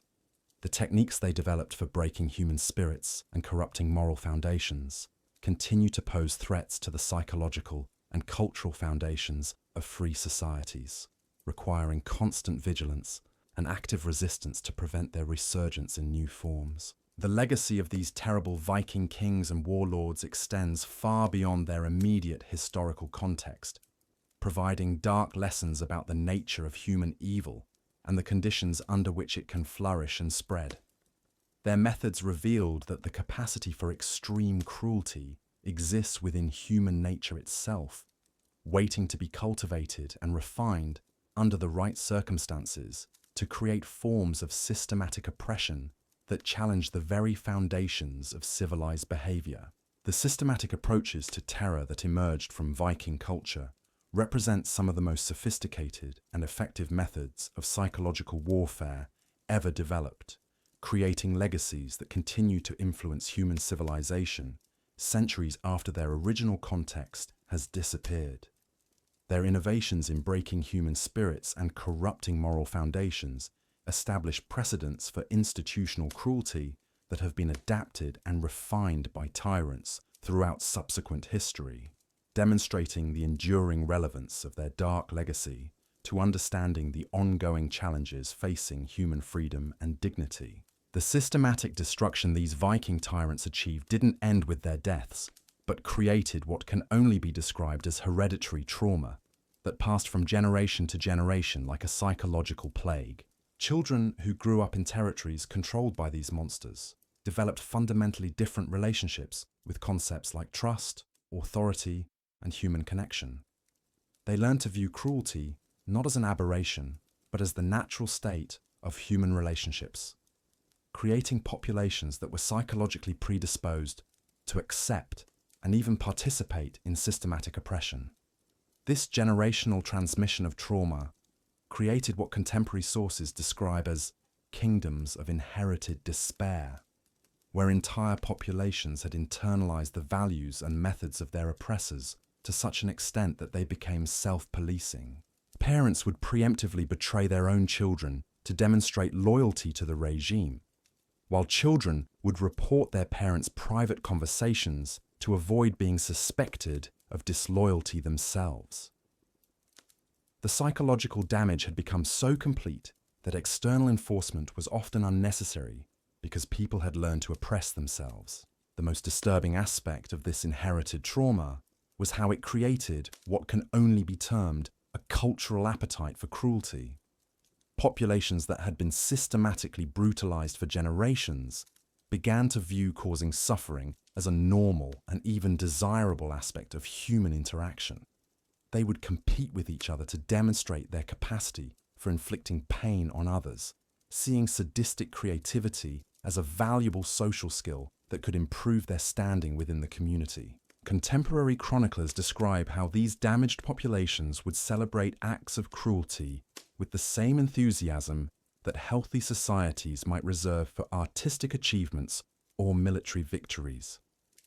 Public tortures became entertainment events that drew enthusiastic crowds, while those who demonstrated particular skill in devising new forms of suffering were honored as cultural heroes, worthy of emulation and respect. This cultural transformation created societies where empathy and compassion were not just discouraged, but actively punished as signs of weakness and disloyalty.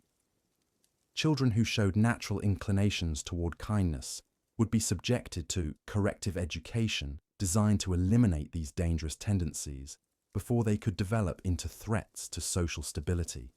The systematic suppression of positive emotions created populations that were emotionally stunted, capable of experiencing only fear, anger, and the twisted satisfaction that came from inflicting suffering on others.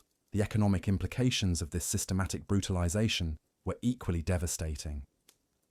Societies that devoted their creative energies to refining methods of torture and psychological manipulation inevitably neglected the productive activities that sustained civilization.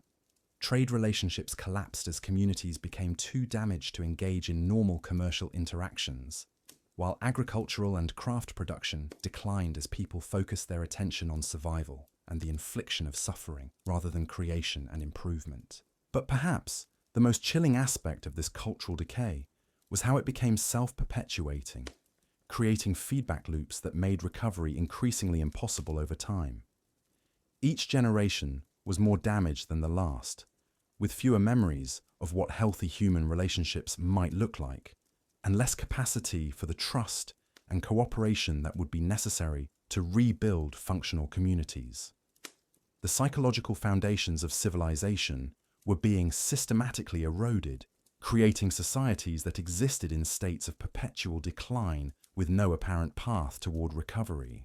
The techniques these Viking tyrants developed for breaking human spirits proved to be remarkably adaptable, spreading beyond their original contexts to influence cultures throughout medieval Europe and beyond. Rulers in distant kingdoms began adopting similar methods after hearing reports of their effectiveness, creating a contagion of systematic cruelty that transcended cultural and geographical boundaries. The innovations pioneered in Viking territories became foundational knowledge for anyone seeking to establish absolute control over human populations. This spread of systematic oppression techniques created what can only be described as an arms race in psychological warfare, with different rulers competing to develop ever more sophisticated methods for breaking human resistance and maintaining control. The knowledge accumulated through centuries of experimentation in human suffering became a dark science that was studied, refined, and passed down through networks of tyrants and their disciples. The psychological insights gained through these systematic campaigns of terror revealed disturbing truths about human nature that challenged fundamental assumptions about moral agency and personal responsibility. The tyrants discovered that virtually anyone could be broken given sufficient time and the application of appropriate psychological pressure, and that people who had been systematically corrupted could become enthusiastic participants in the oppression of others. These discoveries about the malleability of human psychology had profound implications for understanding the nature of evil itself. The Viking tyrants proved that cruelty was not just an individual characteristic, but a systematic force that could be cultivated and spread throughout entire populations, creating cultures where causing suffering became normalized and even celebrated as a positive social value. The institutional systems these rulers created for maintaining psychological control became models that would be studied and adapted by oppressive regimes throughout subsequent history. Their innovations in surveillance, informant networks, and psychological manipulation provided blueprints for totalitarian control that would be refined and implemented by tyrants across different cultures and time periods. The long-term consequences of their systematic approach to human oppression extended far beyond their immediate victims to influence the fundamental trajectory of human civilization itself. The techniques they developed for breaking human spirits and corrupting moral foundations created precedents that would be invoked and adapted by subsequent generations of oppressors, establishing patterns of institutional cruelty that persist in various forms to this day. Contemporary sources suggest that the psychological damage inflicted by these systematic campaigns of terror was so profound that it fundamentally altered the genetic and cultural inheritance of entire populations. Communities that had been subjected to generations of systematic brutalization developed what can only be described as hereditary predispositions toward violence and cruelty, passing down through biological and cultural mechanisms the psychological adaptations that had been necessary for survival under extreme oppression. This hereditary transmission of trauma created populations that were psychologically predisposed to both inflict and accept extreme levels of violence and suffering. Children born into these damaged communities would exhibit signs of psychological disturbance from early ages, displaying levels of aggression and callousness that suggested the trauma of their ancestors had become embedded in their fundamental psychological architecture. The scientific implications of these observations challenged contemporary understanding of how psychological characteristics could be transmitted across generations. The systematic nature of the trauma inflicted by these Viking tyrants seemed to have created changes in human psychology that persisted long after the original sources of oppression had disappeared, suggesting that extreme psychological stress could create heritable modifications that affected the basic structure of human personality and moral reasoning. The cultural institutions that emerged from these damaged populations reflected their fundamental psychological distortions, creating legal systems that celebrated cruelty, educational practices that trained children in methods of inflicting suffering, and religious traditions that worshipped violence and pain as divine principles. These institutional structures became self-reinforcing, ensuring that the psychological damage would continue to be transmitted across generations. Even in the absence of external oppression, the economic and social consequences of this systematic psychological damage created what contemporary observers described as civilizations of the damned, societies that possessed all the technical capabilities necessary for prosperity and growth, but were psychologically incapable of using these capabilities for constructive purposes. Their creative energies were channeled entirely into devising new methods of causing suffering, while their organizational skills were devoted to perfecting systems of oppression and control. These damaged societies became sources of instability throughout the medieval world, as their populations were psychologically incapable of maintaining peaceful relationships with neighboring communities.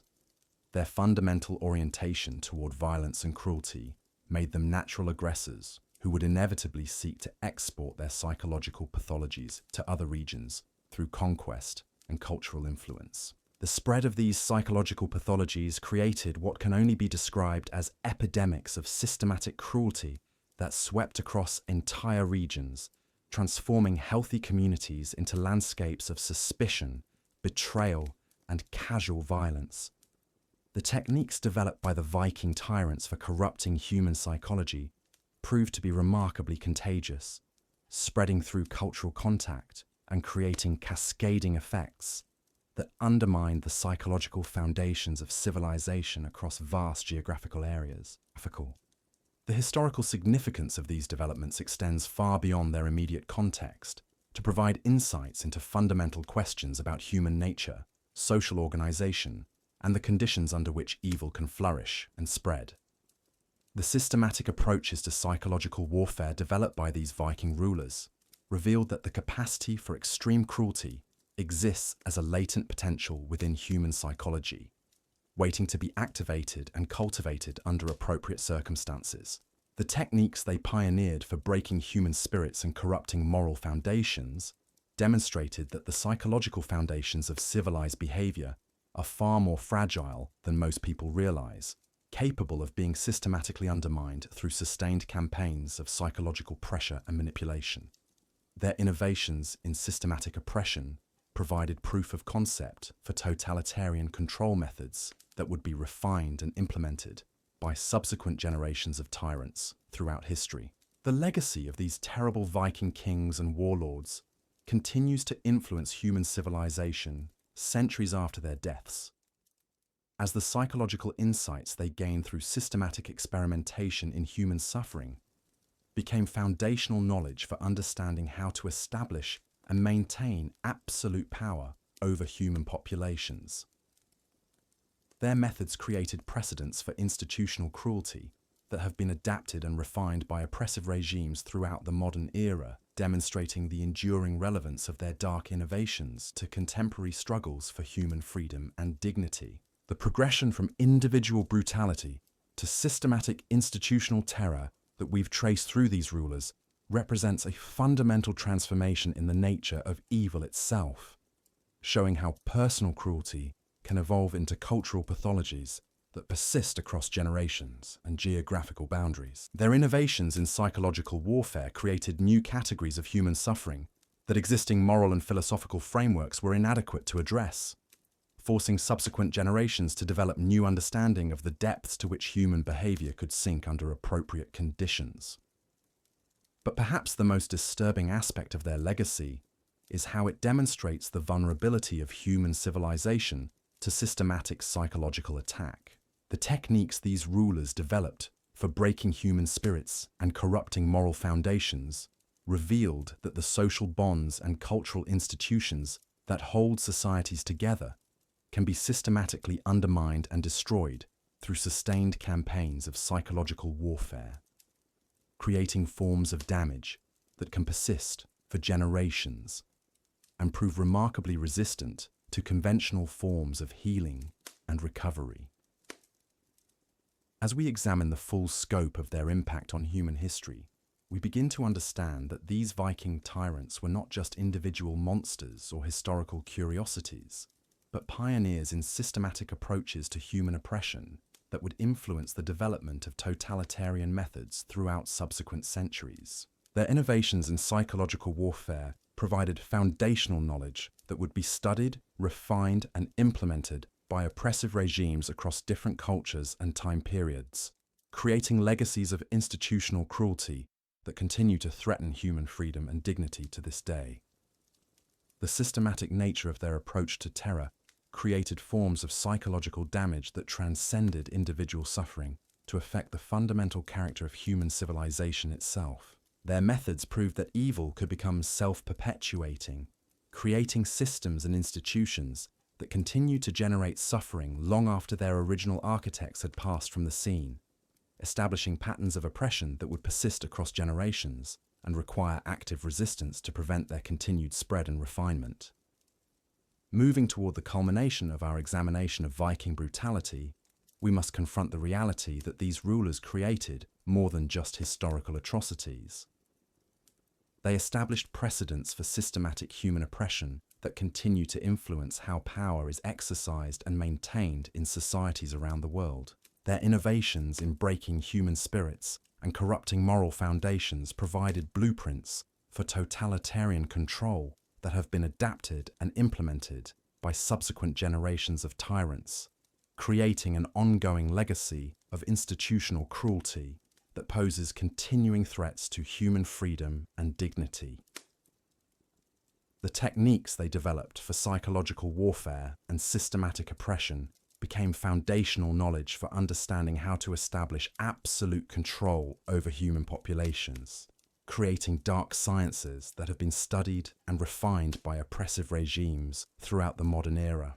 Their methods demonstrated that the psychological foundations of civilized behavior could be systematically undermined and destroyed, providing proof of concept for approaches to human control that would be implemented on unprecedented scales by totalitarian movements throughout the 20th century and beyond. But their legacy extends beyond providing technical knowledge for systematic oppression to include fundamental insights into human nature itself, revealing the conditions under which ordinary people can be transformed into willing participants in extreme cruelty, and the psychological mechanisms through which evil can spread and become normalized within human communities. Their territories became laboratories for testing the limits of human moral corruption, providing empirical evidence about the malleability of human psychology that would inform subsequent efforts to understand and combat systematic oppression. The cultural trauma they created through systematic psychological warfare established patterns of inherited damage that would persist across generations, creating populations that were psychologically predisposed to accept and participate in oppressive systems. This hereditary transmission of trauma became a model for understanding how systematic oppression could create self-perpetuating cycles of violence and cruelty that would continue long after the original sources of oppression had disappeared. Their innovations in systematic terror created new categories of human experience that challenged existing moral and philosophical frameworks, forcing subsequent generations to develop new understanding of the depths to which human behavior could sink and the mechanisms through which evil could spread and become institutionalized. Their methods provided empirical evidence that the capacity for extreme cruelty existed as a latent potential within human psychology, waiting to be activated and cultivated under appropriate circumstances. The progression from individual sadism to systematic institutional oppression that characterized their reigns became a template for understanding how evil evolves and adapts, to become more effective over time. Their territories became proving grounds for testing different approaches to psychological manipulation and control, generating knowledge that would be systematically collected, analyzed, and applied by subsequent generations of tyrants and oppressors. As we approach the conclusion of our journey through these blood-soaked chapters of Viking history, we must acknowledge that their legacy extends far beyond historical interest to provide crucial insights into ongoing challenges facing human civilization. The techniques they developed for breaking human spirits and corrupting moral foundations continue to pose threats to the psychological and cultural foundations of free societies, requiring constant vigilance and active resistance to prevent their resurgence in new and potentially more sophisticated forms. The systematic approaches to human oppression they pioneered established precedents that would be invoked and adapted throughout subsequent history, creating an ongoing legacy of institutional cruelty that continues to influence how power is exercised and maintained in societies around the world. Their innovations in psychological warfare provided foundational knowledge that has been studied and refined by oppressive regimes across different cultures and time periods, demonstrating the enduring relevance of their dark legacy to contemporary struggles for human freedom and dignity. The psychological warfare techniques developed by these Viking tyrants reached their ultimate expression in the creation of what contemporary sources describe as inherited armies of the broken. Entire military forces composed of individuals who had been so thoroughly psychologically shattered that they existed in states of complete emotional dependency on their commanders. These weren't traditional soldiers motivated by loyalty, honor, or even fear, but human shells who had been systematically stripped of every source of independent identity and meaning until they functioned as extensions of their leader's will rather than autonomous individuals. What made these broken armies particularly terrifying was their complete immunity to conventional forms of psychological warfare. Normal military tactics relied on exploiting soldiers' fears, loyalties, or survival instincts to break their morale and cause them to flee or surrender. But troops who had been systematically emptied of human emotion couldn't be intimidated, couldn't be reasoned with, and felt no instinct for self-preservation that might cause them to retreat from hopeless situations. They would continue fighting with mechanical persistence, even when facing certain death, creating a form of military force that was psychologically devastating for enemies to confront. Contemporary chroniclers describe battles where these broken armies would advance through arrow storms and cavalry charges without displaying any reaction to casualties among their ranks. Wounded soldiers would continue attacking until they physically collapsed, while their unwounded comrades would step over the bodies of fallen companions without any visible emotional response. The psychological impact on enemy forces was catastrophic, as normal warriors found themselves confronting opponents who seemed to exist outside the usual boundaries of human experience. The creation of these psychological weapons required systematic processes that began in early childhood and continued for years or even decades. Children would be separated from their families and subjected to carefully designed programs of isolation, deprivation, and controlled trauma that gradually stripped away their capacity for independent thought and emotional response.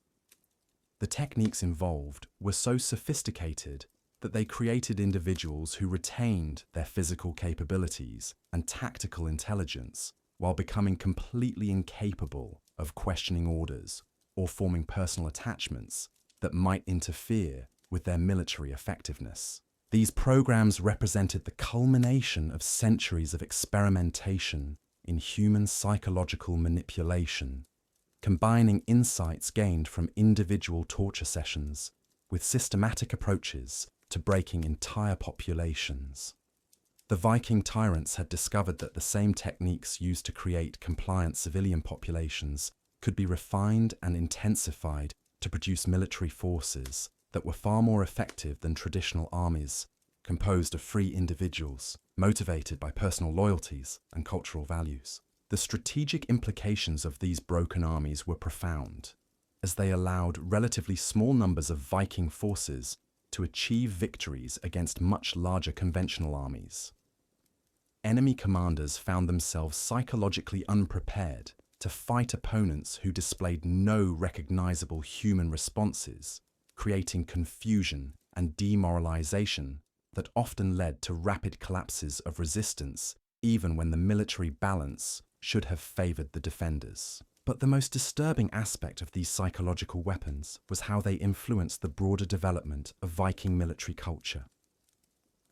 The success of broken armies inspired other commanders to adopt similar techniques, creating a systematic approach to military recruitment and training that prioritized psychological manipulation over traditional methods of building unit cohesion and fighting spirit.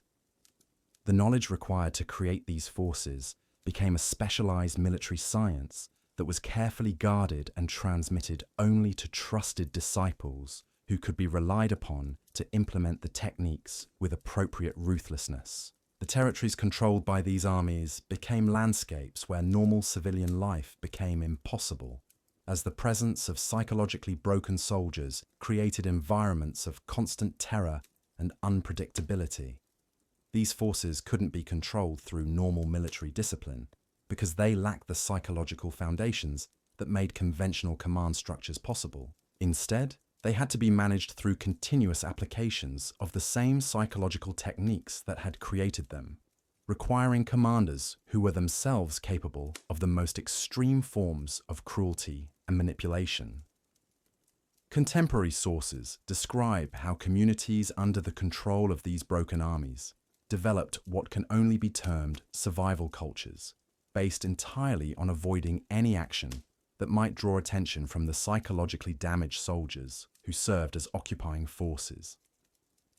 Civilians learned to move through their daily lives with the same mechanical emptiness displayed by their military occupiers, suppressing all signs of emotion, creativity, or independent thought that might be interpreted as threats to the established order.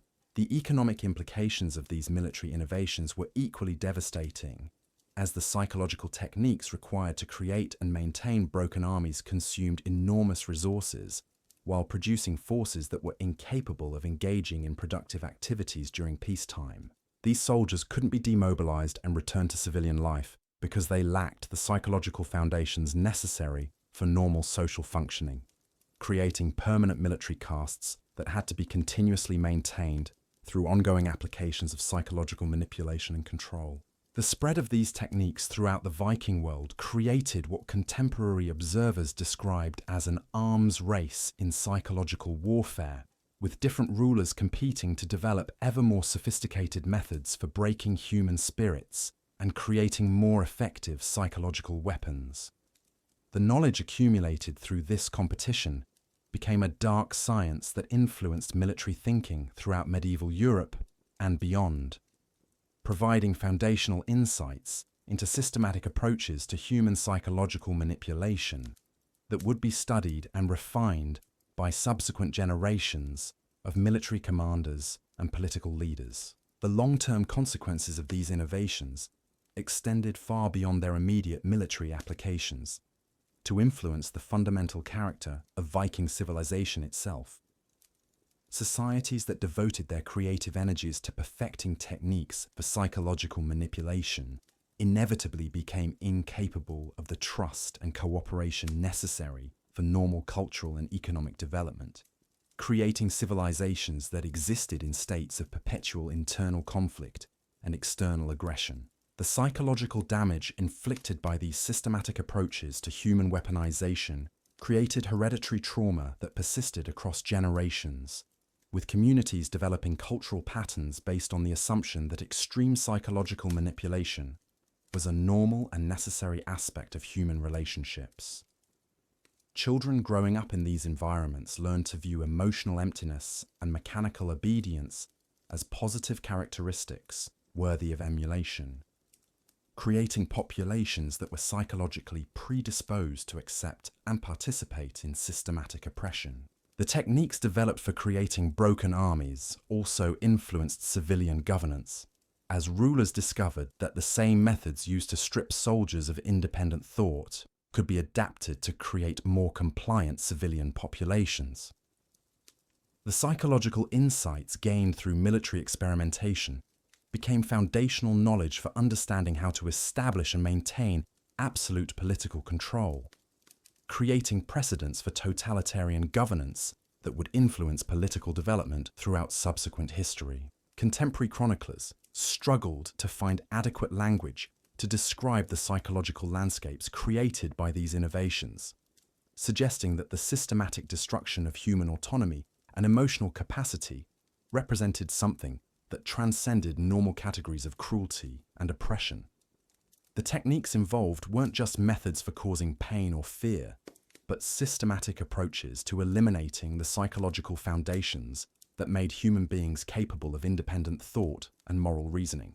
The spread of these psychological warfare techniques created what can only be described as epidemics of systematic dehumanization that swept across entire regions, transforming healthy communities into collections of psychologically damaged individuals who were incapable of forming the social bonds necessary for civilized life.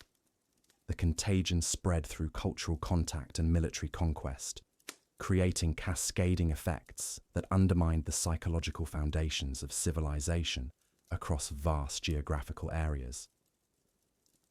The historical significance of these developments provides crucial insights into the mechanisms through which systematic oppression can become self-perpetuating, creating cycles of psychological damage that persist long after the original sources of trauma have disappeared. The Viking innovations in human psychological manipulation demonstrated that the capacity for creating effective psychological weapons existed as a latent potential within human knowledge, waiting to be discovered and exploited by individuals with sufficient ruthlessness and systematic thinking.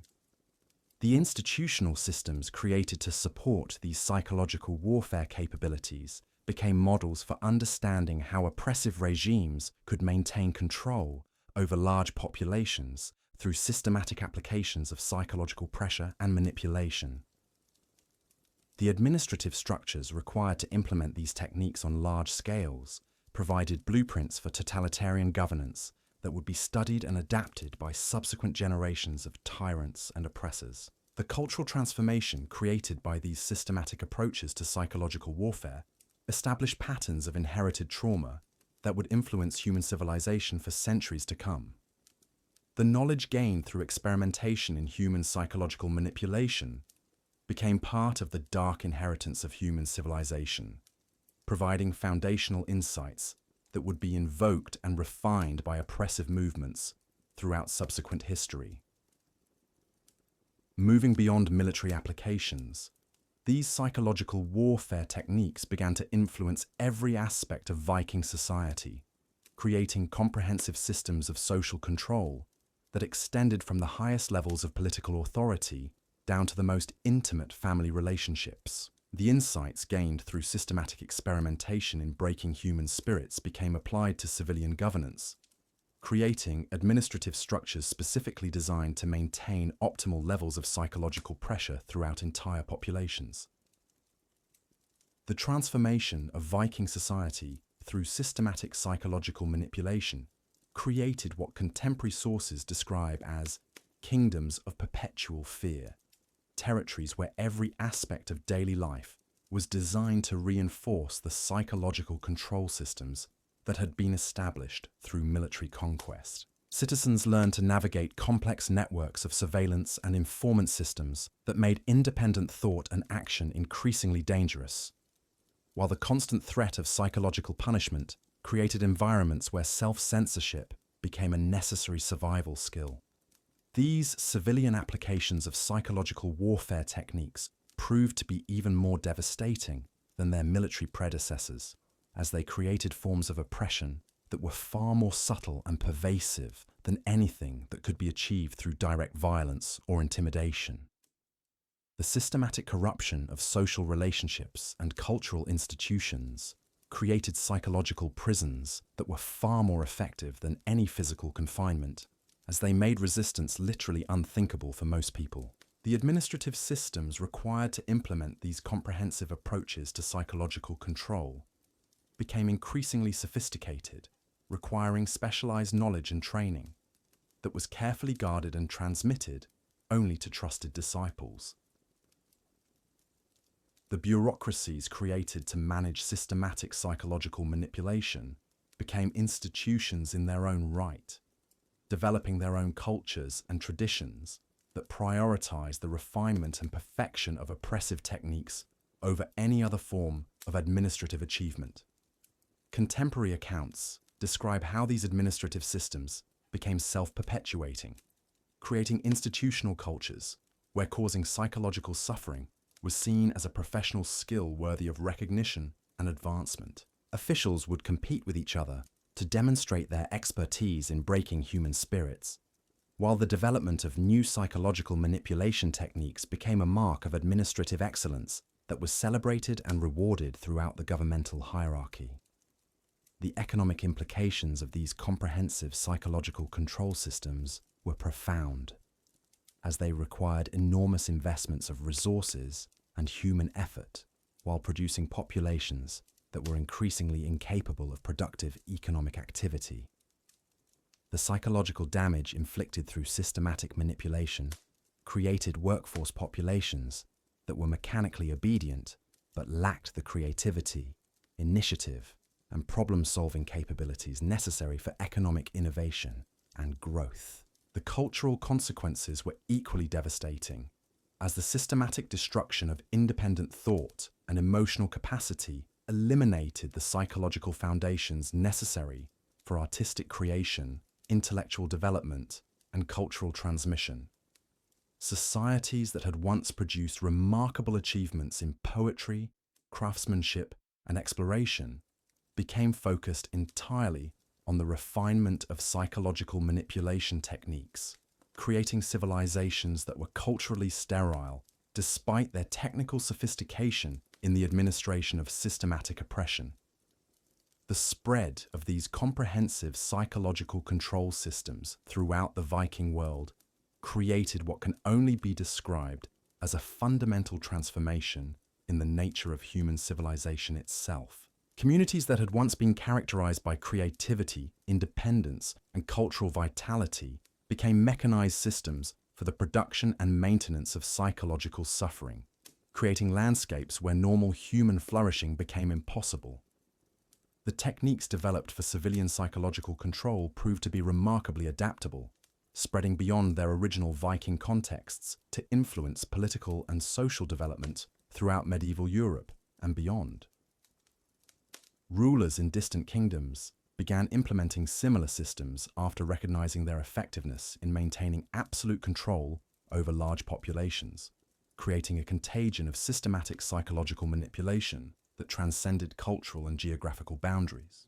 The institutional knowledge accumulated through these comprehensive experiments in civilian psychological control became foundational for understanding how to establish and maintain totalitarian governance systems. The administrative techniques developed for implementing systematic psychological manipulation provided blueprints that would be studied and refined by oppressive regimes throughout subsequent history, creating legacies of institutional cruelty that continue to influence political development to this day.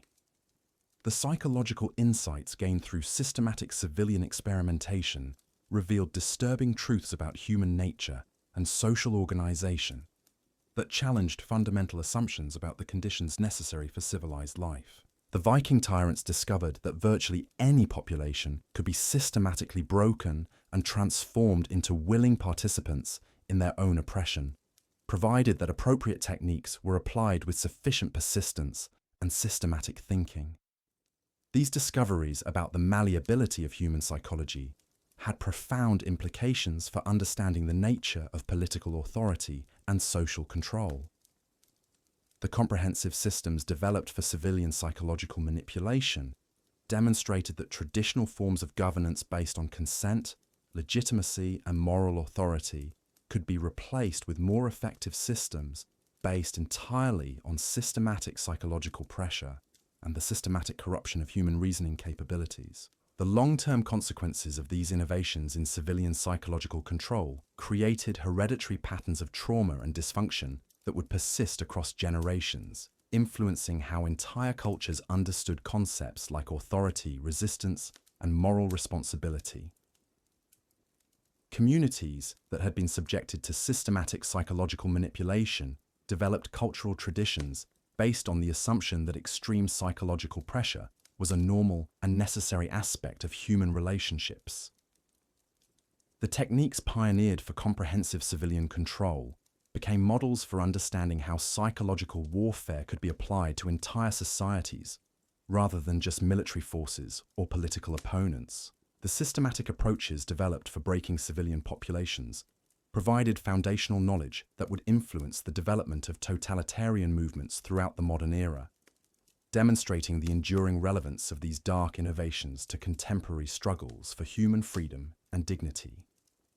As we examine the full scope of these comprehensive psychological control systems, we begin to understand that the Viking tyrants were not just individual monsters, but pioneers in systematic approaches to human oppression that would fundamentally alter the trajectory of human civilization. Their innovations in psychological warfare created new categories of political and social organization that challenged existing frameworks for understanding the relationship between power and human dignity. The systematic nature of their approach to psychological manipulation created forms of oppression that were far more effective and enduring than anything that could be achieved through conventional forms of political or military control. Their comprehensive systems for breaking human spirits and corrupting moral foundations provided proof of concept for totalitarian governance methods that would be refined and implemented on unprecedented scales throughout subsequent history. But perhaps the most disturbing aspect of their legacy is how it demonstrates the vulnerability of human civilization to systematic psychological attack.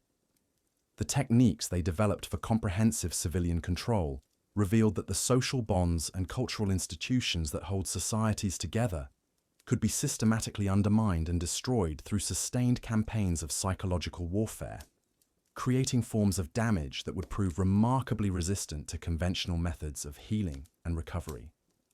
The progression from individual cruelty to comprehensive systematic oppression that characterized the evolution of Viking tyranny provides crucial insights into how evil adapts and evolves to become more effective over time. Their innovations in psychological warfare created precedents that would be invoked and refined by subsequent generations of tyrants, establishing patterns of institutional cruelty that continue to threaten human freedom and dignity centuries after their original context has disappeared. Moving toward our final examination of Viking brutality, we must confront the reality that these rulers created more than just historical atrocities. They established comprehensive systems for human oppression that would influence the development of totalitarian methods throughout subsequent centuries, providing foundational knowledge that continues to pose threats to the psychological and cultural foundations of free societies. Their legacy serves as a permanent reminder of the depths to which human civilization can sink when systematic cruelty becomes institutionalized, and the ongoing vigilance required to prevent such systems from emerging again in new and potentially more sophisticated forms. The most chilling revelation about these Viking tyrants lies not in their individual acts of cruelty, but in how they proved that systematic evil could become a permanent feature of human civilization itself. Their innovations in psychological warfare created what contemporary sources describe as self-replicating systems of suffering that continue to operate and evolve long after their original architects had died, spreading throughout medieval Europe like a psychological plague that infected every institution it touched. What makes their legacy particularly terrifying is how these techniques survived the collapse of the Viking Age and adapted to new contexts throughout subsequent centuries.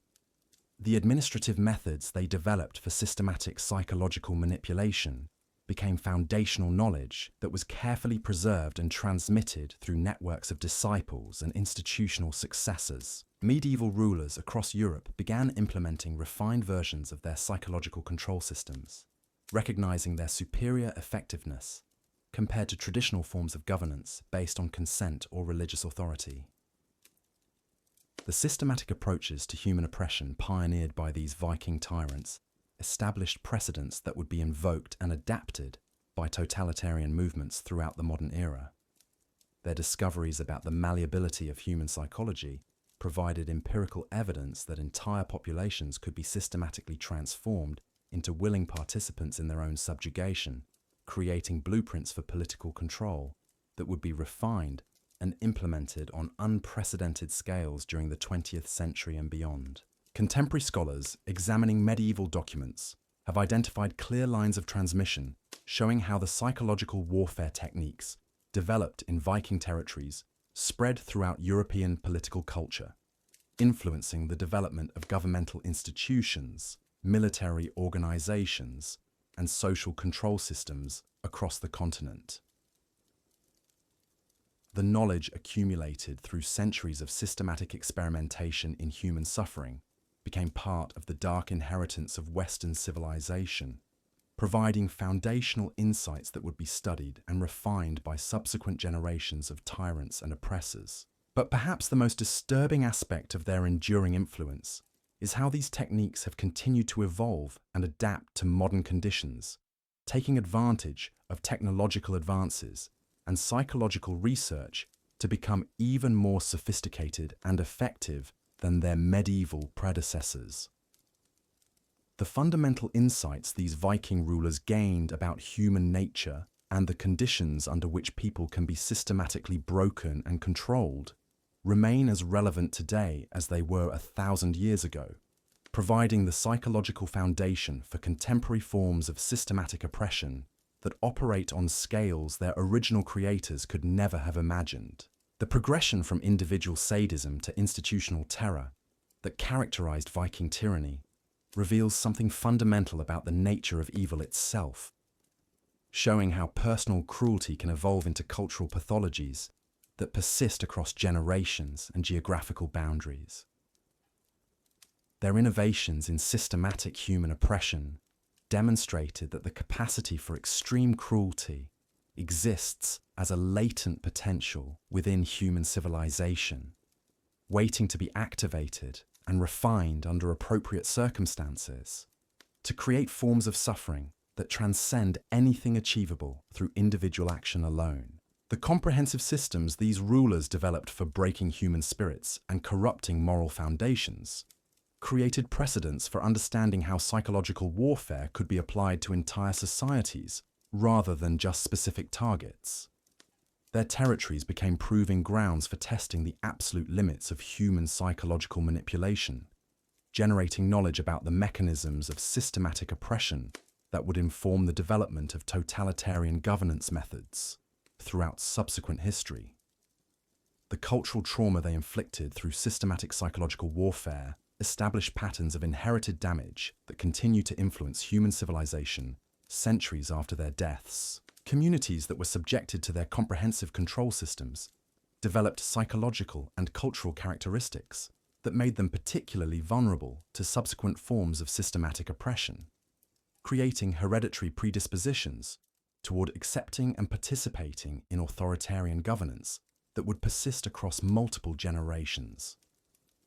Their legacy serves as a permanent reminder of the fragility of human freedom and dignity when confronted with systematic campaigns of psychological manipulation and control. The techniques they pioneered for comprehensive human oppression revealed that the social bonds and cultural institutions that protect individual liberty could be systematically undermined and destroyed through sustained applications of psychological pressure, creating forms of damage that would prove remarkably difficult to heal even after the immediate sources of oppression had been eliminated. As we conclude our examination of these terrible Viking kings and warlords, we must acknowledge that their innovations in systematic cruelty represent not just historical curiosities, but ongoing challenges to human civilization itself. The psychological warfare techniques they developed continue to pose threats to the foundations of free societies, requiring constant vigilance and active resistance to prevent their resurgence in new and potentially more sophisticated forms. The systematic approaches to human oppression they pioneered established dark sciences that have been studied and refined by subsequent generations of tyrants, creating an ongoing legacy of institutional cruelty that continues to influence how power is exercised and maintained in societies around the world. Their methods provided foundational knowledge for understanding how to establish and maintain absolute control over human populations, creating templates for totalitarian governance that remain dangerously relevant to contemporary struggles for human freedom and dignity. The most sobering lesson from their reign of terror is how quickly civilization can collapse when fear becomes the primary organizing principle of social life, and how systematically applied cruelty can transform ordinary people into willing participants in the most extreme forms of oppression imaginable. Their legacy stands as a warning about the depths to which human societies can sink when the psychological foundations of moral reasoning are systematically corrupted, and the ongoing effort required to protect the cultural and institutional bulwarks that preserve human dignity against the eternal threat of systematic evil. These Viking tyrants ultimately proved that the capacity for creating comprehensive systems of human oppression exists as a permanent feature of human knowledge, waiting to be rediscovered and refined by individuals with sufficient ruthlessness and systematic thinking. Their innovations in psychological warfare created precedents that continue to influence the development of oppressive systems throughout the modern world, ensuring that their dark legacy remains a constant threat to human freedom that requires perpetual vigilance to contain and resist. The enduring horror of these Viking tyrants extends beyond their immediate historical impact to reveal something profoundly disturbing about the human condition itself. Their systematic approaches to breaking human spirits demonstrated that the psychological foundations of civilization are far more fragile than most people dare to acknowledge. The techniques they developed for corrupting moral reasoning and destroying social bonds proved that entire societies could be transformed into willing participants in systematic oppression within remarkably short periods of time.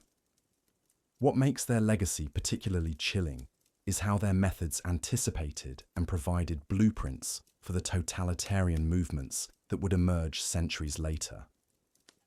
The administrative systems they created for managing comprehensive psychological control became templates that would be studied and refined by modern dictatorships, proving that the fundamental insights they gained about human nature remained dangerously relevant to contemporary political developments. The psychological warfare techniques pioneered by these rulers created what can only be described as a permanent addition to humanity's knowledge of systematic oppression.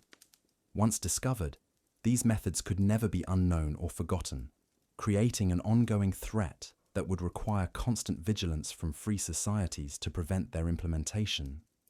The dark sciences they developed became part of humanity's collective inheritance, waiting to be rediscovered and adapted by future generations of tyrants and oppressors. Their territories became laboratories that proved human beings could be systematically transformed into creatures barely recognizable as the same species that had created art, literature, and philosophy. The comprehensive nature of their psychological control systems demonstrated that the capacity for moral reasoning, creative thinking, and emotional connection could all be systematically eliminated through sustained applications of appropriate techniques, leaving populations that were technically human but functionally reduced to mechanical extensions of their oppressor's will. The most terrifying aspect of their achievements was how they proved that such transformations could become self-perpetuating, creating systems that continued to operate and spread long after their original architects had disappeared. The psychological damage they inflicted became embedded in cultural traditions and social institutions, ensuring that their methods would continue to influence human behavior across multiple generations, even in the absence of direct enforcement. Contemporary examination of their legacy reveals that the fundamental insights they gained about human psychology and social control have never been successfully countered or neutralized. The techniques they developed for systematic human oppression remain as effective today as they were during the Viking Age, requiring only adaptation to modern conditions and technologies to achieve devastating results in contemporary contexts. The progression from individual cruelty to comprehensive systematic terror that characterized their reigns established patterns that would be repeated throughout subsequent history, showing how evil evolves and adapts to become more efficient over time. Their innovations in psychological warfare created precedents that would be invoked by totalitarian movements throughout the modern era, demonstrating the enduring relevance of their discoveries to ongoing struggles between freedom and oppression. The cultural trauma they created through systematic psychological manipulation established hereditary patterns of damage that continue to influence human societies centuries after their original context has disappeared. Communities that were subjected to their comprehensive control systems developed psychological characteristics that made them particularly vulnerable to subsequent forms of authoritarian governance, creating cycles of oppression that proved remarkably difficult to break, even when external conditions might have permitted recovery. Their ultimate legacy lies not in the specific atrocities they committed, but in their demonstration that human civilization itself contains the seeds of its own systematic destruction. The techniques they pioneered for comprehensive psychological control revealed that the social bonds, cultural institutions, and moral frameworks that protect human dignity could all be systematically undermined and corrupted through sustained campaigns of psychological warfare, creating forms of damage that would persist long after the immediate sources of oppression had been eliminated. As we reflect on the full scope of their impact on human history, we must confront the sobering reality that their innovations in systematic cruelty represent permanent additions to humanity's capacity for evil. The psychological warfare techniques they developed created dark sciences that would be studied and refined by subsequent generations of oppressors, ensuring that their methods would continue to pose threats to human freedom and dignity throughout the centuries that followed. The systematic approaches to human oppression they pioneered established templates for totalitarian control that remain dangerously relevant to contemporary political developments, requiring constant vigilance from free societies to prevent their implementation in new and potentially more sophisticated forms. Their legacy serves as a permanent reminder that the capacity for systematic evil exists as a latent potential within human civilization, waiting to be activated under appropriate conditions to create forms of suffering that transcend anything achievable through individual cruelty alone.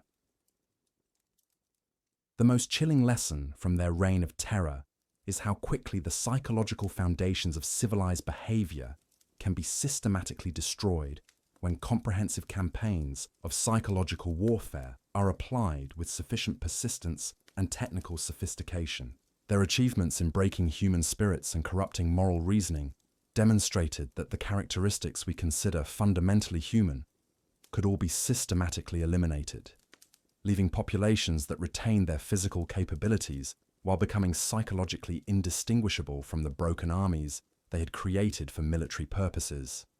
These terrible Viking kings and warlords ultimately proved that the darkness within human nature could be systematically cultivated and institutionalized to create forms of evil that would persist across generations and geographical boundaries.